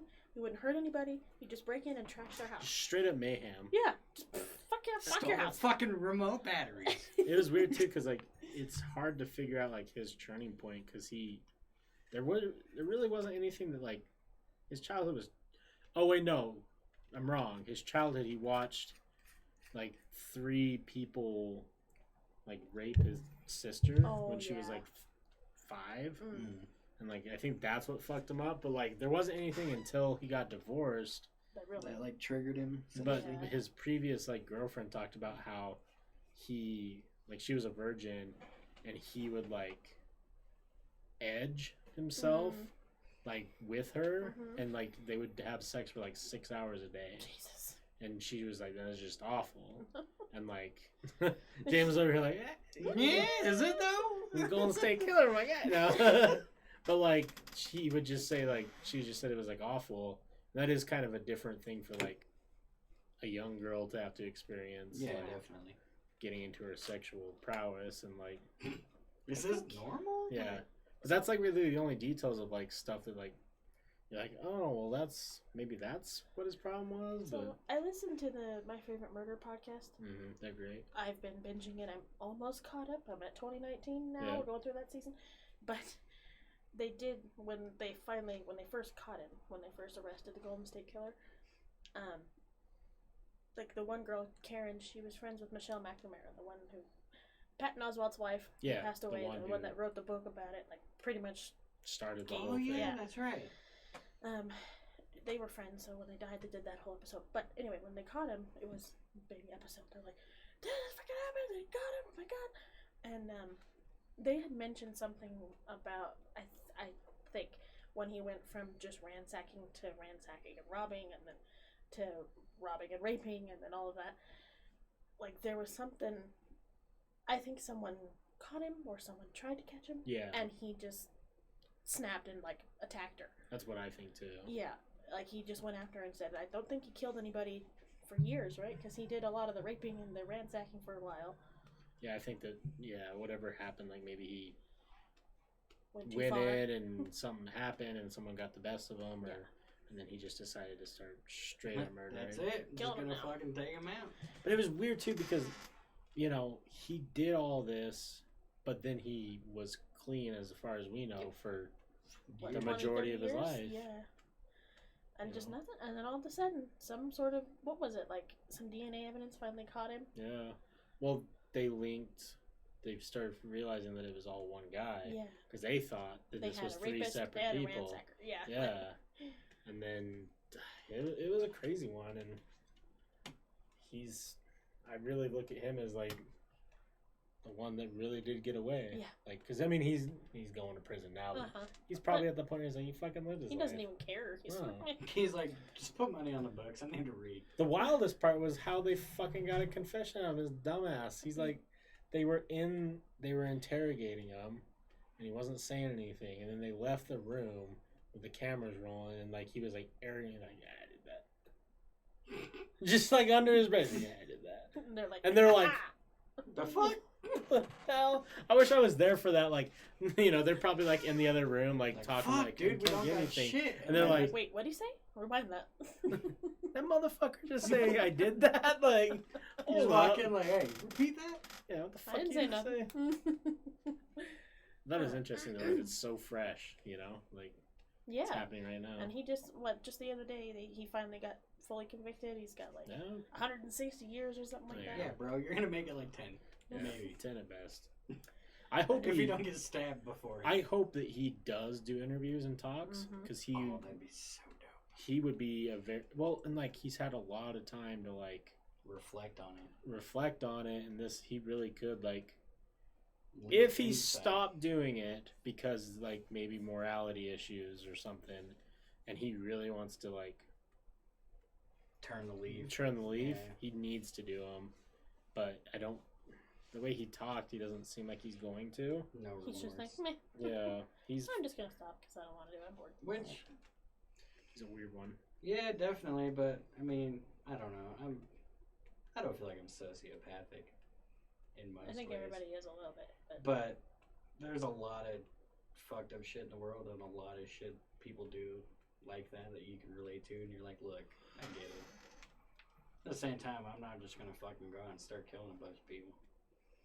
Mostly because, I got a kid now. If it wasn't for that dude, maybe. Fuck. Well, his stuff just like was just so random and obscure. It wasn't like Yeah. for sure like, oh yeah, he's doing it because of this. Or Yeah, it's just like. And I've watched enough Criminal Minds, you can't pick the same kind of targets. You gotta go all over the board. Make that shit look like a meth head running out of dope. We had Holly brought up an interesting one that we might do. He was a mobster, and his tactic, like 300 IQ, he would kill people and then put them in a freezer, and then he would go drop it off at like a random point. Like, let's say he killed someone today, he would freeze them for like 6 days, and then just go drop them somewhere. So then people thought like their date of death was that day because the body's preserved. Okay. Nice. Yeah. It would thaw out. It's Yeah. just there. It would thaw out and they'd be like, oh yeah, he's probably been dead like 6 hours. And fucking he killed him like a week ago. Goddamn. Oh my Dude's over there like, yeah, what's up? Dude's I on figured it out. 300 IQ murder spree. Smart. 2033 I do right blow. there. What's up? Right. Yeah. He'd be living in 2033. But yeah, no, I mean, I found some facts, so if you want to guess, or if you want some stuff, I'll send them to you. Awesome. Yeah, definitely. I'll show my tits. I Whatever really- I gotta do to get famous. Mindhunter really got me into Ed Kemper, because Ed that guy Kemper's they a picked to wild play one. him was like, You gotta watch the thing that they just released on Netflix that he does. He's like in like the costume or whatever, and he's talking about like being Ed Kemper the character, and he goes through the process of switching to the character live. It's so crazy because he'll be talking. He's like, yeah, like he has a vastly different well, voice. yeah, he was on My Favorite Murder at one Yeah. point, so. And he's just kind of like talking about. He's like, yeah, you have to really learn his mannerisms, and like he does something with his Sits up body, and then he's like, and then you even talk different, and the it way, like like, he completely holds his- switches, and I'm like, Oh. what the fuck? He talks about it on My Favorite Murder because they asked him, like, how did you, like, do that? Because you're, like, perfect. And Yeah. It's like, it took a lot of work, and it was a lot of, and the way he talks, like, it's like he's holding marbles in his mouth. Yeah, So he's like, it's all pursed lips, and it's that it's deep really voice. weird.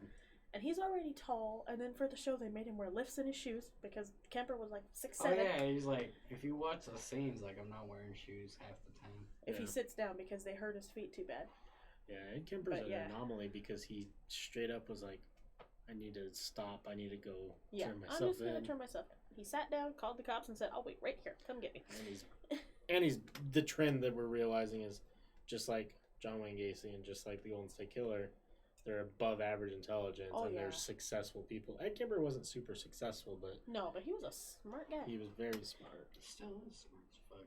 Yeah. I mean, at that point though, it's beneficial to you because I mean, what the fuck else are you gonna do when you sit in the cell all day? Oh, yeah, just read. Dude, That's all read, I do. educate push-ups. yourself. Read Yeah, push-ups. dude, I'd be stacked as fuck. I wouldn't do anything but push-ups. I just have a ridiculously large chest. And And the rest of my body just looks normal. You skip leg day? Yeah, what about it? Yeah. I'm My sure- chest is like 19 inches, but my belly's the same. And I just got like big arms like Fucking right stairs. here. It's like, what the fuck did you do? I'm like, just all push-ups. All push-ups. Nothing else. Pull 3,000 a up? day. No. No. But I'll beat you in a competition. What's up? He reminded me of like what I would do in prison because like that first time they go to meet him in Mindhunter, he's like, "You want a sandwich? They make a killer tuna sandwich. I'll get Yeah. you one." He's like, "No, I'm getting. No, I'll get you one. Hold on." They call down and they just eating it. I was like, "That would be me. You want some food? Like they got some it's beef stroganoff today. It's real good. The Get some." moment when he hugged the guy, In the hospital, right? I just don't even know what I would do. Bro, Probably what he okay. did. I'd cry and have a panic attack. Like, what? See, my whole thing though is, I don't know, I got a weird psyche for that kind of shit, so I probably would have embraced it, but like, okay, bro. I mean, I would because I don't want him to kill me in the hospital. But I No, have to no, I leave don't. there and I be don't like- want to die by all means, but I guess just my outlook on life allows me to not feel a lot of empathy for a lot of shit. So at the same time, I'm like, look, I get it. I'm obviously not gonna kill anybody, but I run into people every day. I'm like, the world would be a much better place if you weren't here. Yeah. Now your mom should have swallowed you, but I'm sorry. If Ed Kemper gave me a hug, I don't know what I would do because I'm not in his demographic. No. But he did it, so like I want to know the real story So of do I. like why he did it. Maybe I'll try and find that to throw it in there because it was. Is that who? Okay, wait. I already lost it. You're doing the hymn this weekend? No, we're doing Elizabeth Smart. Elizabeth Smart this Right. weekend. Ed Kemper the following. Right. And then the BTK. BTK. Okay, yeah. BTK is going to be. And a then fucking Yames when he nightmare. makes the news. Yeah, I mean Yames. So we know this guy. So actually, it's special guest. Yeah, he's actually on the run right now. But he's here. Here live, our first serial killer on the It's podcast. fucking wild. FBI kicks in the door. We're just chilling, smoking. Like, hey, What's what's up, up? guys? What if you came in and you just admitted, I'm actually the Zodiac killer? I have been. I've just reincarnated myself. So, I don't know. I want to research him, but he's such a fucking Weird. There's so much about it too that everyone's already gone over, and it's like you're gonna rehash the same facts. It's obviously But- Ted Cruz. There's, Obviously, I'm not gonna lie, there's one I'm really intrigued in, and I kind of want to do with you guys, but I don't want to. Like, you guys got. It's not really like a true crime kind of thing. Okay. Happened way back in the day, but one of my all-time favorite things, and we brought this up, is Elizabeth Bathory. I don't know what that is. Oh. So Elizabeth Bathory was a century. Pretty much a century ago. Essentially, she was kind of like, She was a queen, yeah, Or she like a- she was basically. You know. royalty in a way. I think she was like higher up, but in a sense, she was also a serial killer because she would murder young women and her, Her ladies servants in waiting, her servants. and bathe in their blood to preserve her youth. She bathed in it, and then she figured out she could drink it, Yes, and thought that And that would help. It's a Hell wild ride. yeah. But Just Google Elizabeth Bathory, like if you'll you find got so much time, shit. something that'll kind of give you perspective on it. And it's a very, very dumb B movie, but it's a Hostile. good movie. No, it's called Stay Alive. Stay alive. So the whole concept of it, obviously you can look it up, but it's kind of based on her story. Okay. I can't remember the newer movie, but you die in the game, There's you die in one- real life. Yeah. Oh yeah. Well, we watched one just about her. I think it was just called Bathory, but No, yeah, they got Bathory, they got Stay Alive. Stay Alive is kind of like a modern spin on it, but yeah, she was royalty of some sort, and I think the number was at least 12, like of her personal people, but like civilians and stuff was double digits, and there was like pools of blood that she would like legit bathe in, and like she would string them up, bleed them out, and just stand under the blood fountain. Yeah. And she legit believed that it would preserve her youth and she would stay young forever. The reason why I said Hostel, I don't know if you guys have seen that. I Oh, haven't. yeah, I He remember likes this. it. The second one, there's that lady who gets the super innocent girl with the big old In the boobies. bathtub. Yeah, and she fucking has that scythe. Yeah. That's one of the most, like, because I don't get bothered by blood and gore or anything. And, like, when she started slicing her in the blood, I was like, oh, okay, whatever, it's a movie. But when that scythe is, like, scratching her skin, and it gives me, like, the Chills. fucking back chills. Mm. Dude, it's great. That little ting. Yeah. Ugh. And then she just fucking hates. I've not seen it. I don't mind blood, gore, and shit, but I can't sit down and say I'm gonna watch this. The Hostel movies are pretty rough as far as like Yeah. horror goes. Yeah. It's not really even. Well, I get it. Yeah. They're good. I like them, but Human Centipede was a whole different fucking level. I'm not gonna Yeah, watch that it. You was- couldn't pay me to watch that movie. I'm No, sorry. you know what movie actually fucked me up, and I used to get made fun of this. And I will preface by saying that I was higher than draft hits when I watched this. Tusk. I I want to haven't see seen it. it. Is it good though? That's the one No. Jay and Silent Bob made, right? Just Well, Silent no. Bob. Yeah. whatever Yeah, the but fuck his it's name is. what's his face from Justin Jeepers? Long. Yeah, Justin Long. So I don't know. Everything It's- I've read about it, it sounds like it'd be a really good movie. And some of the stuff I've read was like Justin Long was really good in it. He did, a good performance, yada yada. I But also did the college one, right? Like sorority something. Jeepers Creepers. No, This is well, that movie. but there's also Red State, something The like one that. where he like tries to make his own college because he can't get accepted. No. Just Long. It's Nope. Just Long. Just Long. That's his new porn name, Just Long. Just Long. That's my porn name. What's up? Look me up on the hub, man. But no, it's the same Silent Bob. Fuck, I never remember his actual name. But he did like a college movie too that was supposed to be like, I think it was like his first horror movie. I think it was called like Red State or something like that. I just saw him the first time in Jeepers Creepers. So. Justin Long? Yeah, he's in the first one. Well, I know he's in that, but that was the first movie you saw him in? Wow. I was a sheltered kid. I didn't see anything. Dude, I saw him in a bunch of shit. It's not Jeepers on. Creepers is one of his first movies. Yeah. Galaxy Quest. I think that's when I that. saw him. And then Dodgeball. Dodgeball was a great one. Oh, yeah. Waiting. Waiting was the other one. I fucking love Waiting. Dude, best movie ever. I will. I'm have a you ever bat worked with in a somebody. restaurant? Yeah. Okay, I was gonna say because that's pretty much exactly what it's like. Yeah, When that Accepted customer was walks good in as fuck. at That's the college 10:59. movie. Idiocracy is good. Never watched it. Oh, he was King of the Hill. He voiced He King was a of the Hill. student teacher. Which one was the one where he played the gay guy? I I don't know. don't know. What? Oh, I forgot he was in Walk Hard. Oh, I haven't seen that in so Zach and long. Miri make a porno. Yeah. Wrong son died. Oh, he was gay in that. Yeah. Yeah, okay, yeah, that's what it was. He was in Drag Me to Hell. Do you remember Youth that and movie? Revolt, yep. Drag Me to Hell. No. It is the dumbest horror, like Oh, yeah, it's Fucking- stupid as fuck. Exorcist type movie. Oh, I never watched It's this that one. like pretty little blonde chick, and somehow she gets involved in this thing where you do this seance, and it pulls up this box, and this demon goat shows up, and I don't know. It's fucking weird.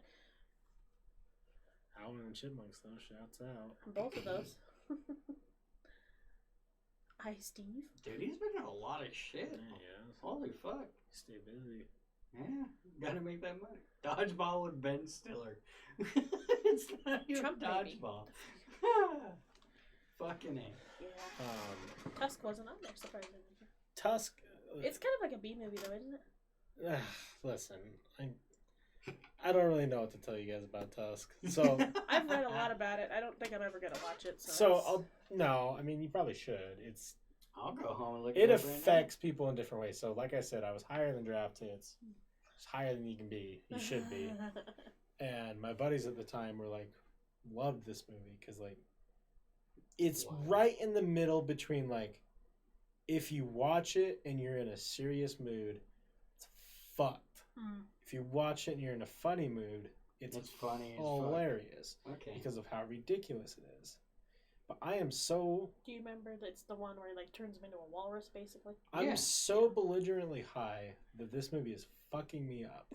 Like the old crazy guy in it like is extremely creepy, and he does this like itsy bitsy spider part that is just haunting. Like just haunting.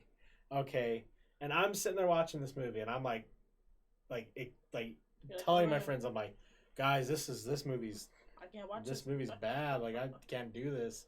And they're like, whatever. And they're like, yeah, you know, I feel like I'm over exaggerating, whatever. Yeah. And then it gets to the walrus part, and I see it, and like I look at my friends, I'm like, what the fuck are we watching? And they're like laughing, and I'm like, I can't.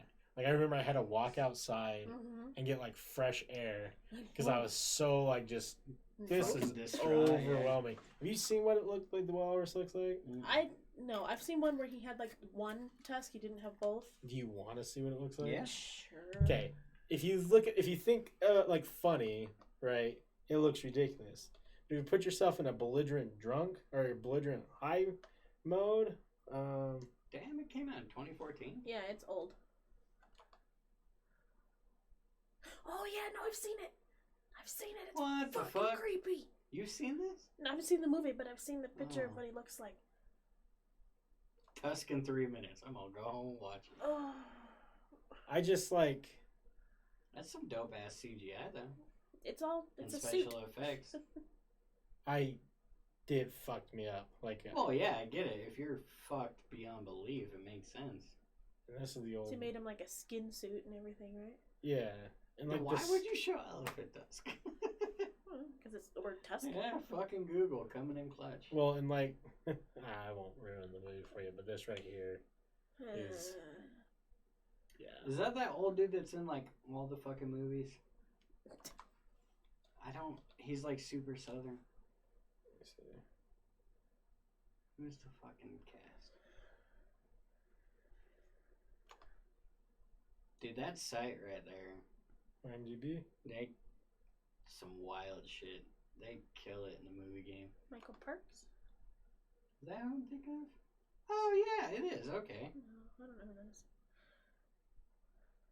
I was thinking it's him or I don't ever fucking remember dude's name. He's another old actor. Looks like he just does a lot of Death stuff. Proof, yeah, fucking. Oh, I was thinking, god damn it. Anyways. Damn, he's been acting since like the... way early 60s. Jesus. He's like, yeah, dad. 60, 61, The Untouchables, the original. Oh, Nice. shit. A TV series. Yeah. You know what's funny? My stepdad, he's old as fuck. He's a cool dude, but he used to watch old shit like that. So when I was growing up, I watched like a bunch of old shows like Gunsmoke and shit. Gunsmoke's good. Dude, it was a wild time back then. Like shit on TV, you were like, what? I like Cheers and like Oh, yeah. MASH. I love MASH. MASH was funny as fuck. Hot Lips Houlihan. Yeah. Andy I'm not Griffith's still show was thinking one of she's my drunk, yeah. favorites. Andy Griffith was great. Another one was the Munsters. I watched those dudes a lot. I didn't watch the Monsters, So- but Dad was Frankenstein. Mom was a vampire. Or The mom was was Elvira. was Elvira. And their son was a werewolf. Where did that come from? the only reason I know about the Monsters is it's a slot machine in Windover. Oh, speaking of which, we all need to go. Fuck it. Oh, I'm so down. They're Mr. open again. West here is a fucking. I'm a He's a addict. gambling fool.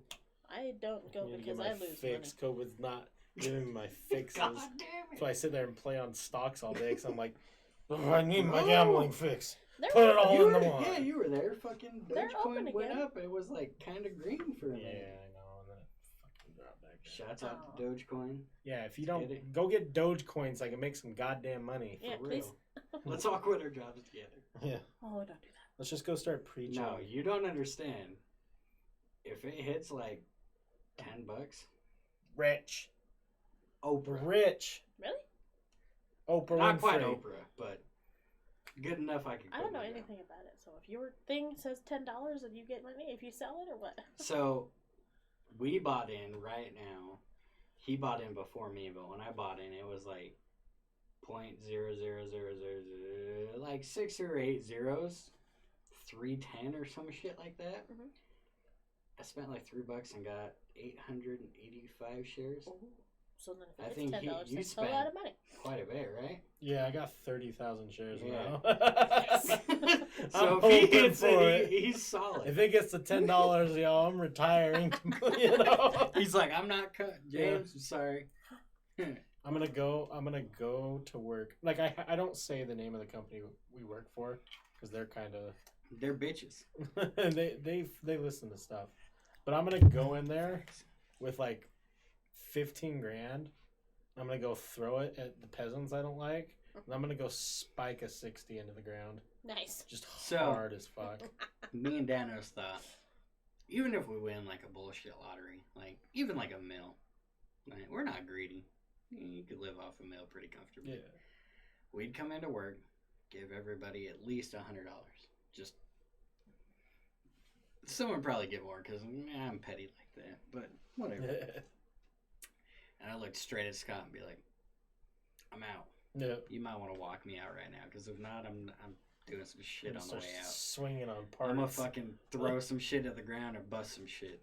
But that same note, I know my dumb ass would do some dumb shit, and I'd be like, "Yo, fuck all y'all. Who's coming with me?" And then I'd feel really bad. 'cause You just take like half the crew. I got y'all, and then when we get out in the fucking parking lot, I really fuck actually- y'all.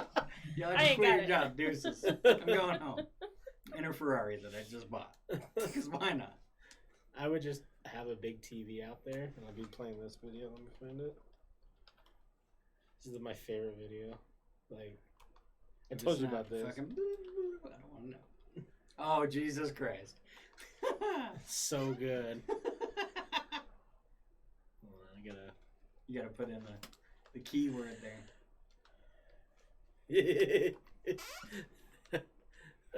we go. The man. Let me get this sound up. This is what happens when Dogecoin hits $10.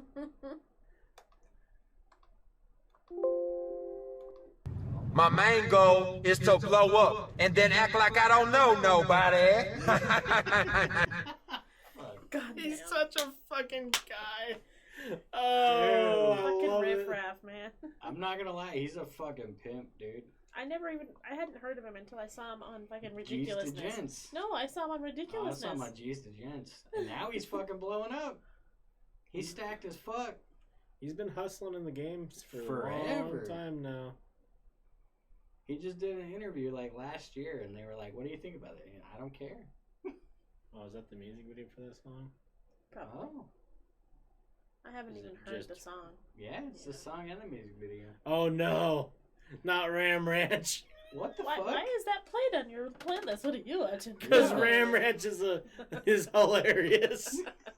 We can't play that on the podcast. We play it after. Ram Ranch is the shit. It's so bad. Oh my lord! There, we can call it. Okay. All right, Um, Yeah, sorry, I don't have a real good cliffhanger, but Oh, you're good. uh, We'll get back to it. Part 3, probably give us a month or so. yeah. nah, I'm ready whenever. Fuck, tell me Tomorrow. 24 Now hours. we know straight that down. the baby can fit in here. We can come whenever. Yeah, I'll throw his ass in the hallway. I don't care. I'm a good parent, trust me. Just sometimes you gotta call. You gotta make a call. Yeah. All right, everyone watching and everyone listening to this later, thank you. Expect more later. Glad Have a good to night. Baby Be says here. bye. He's asleep. Yep, baby says bye.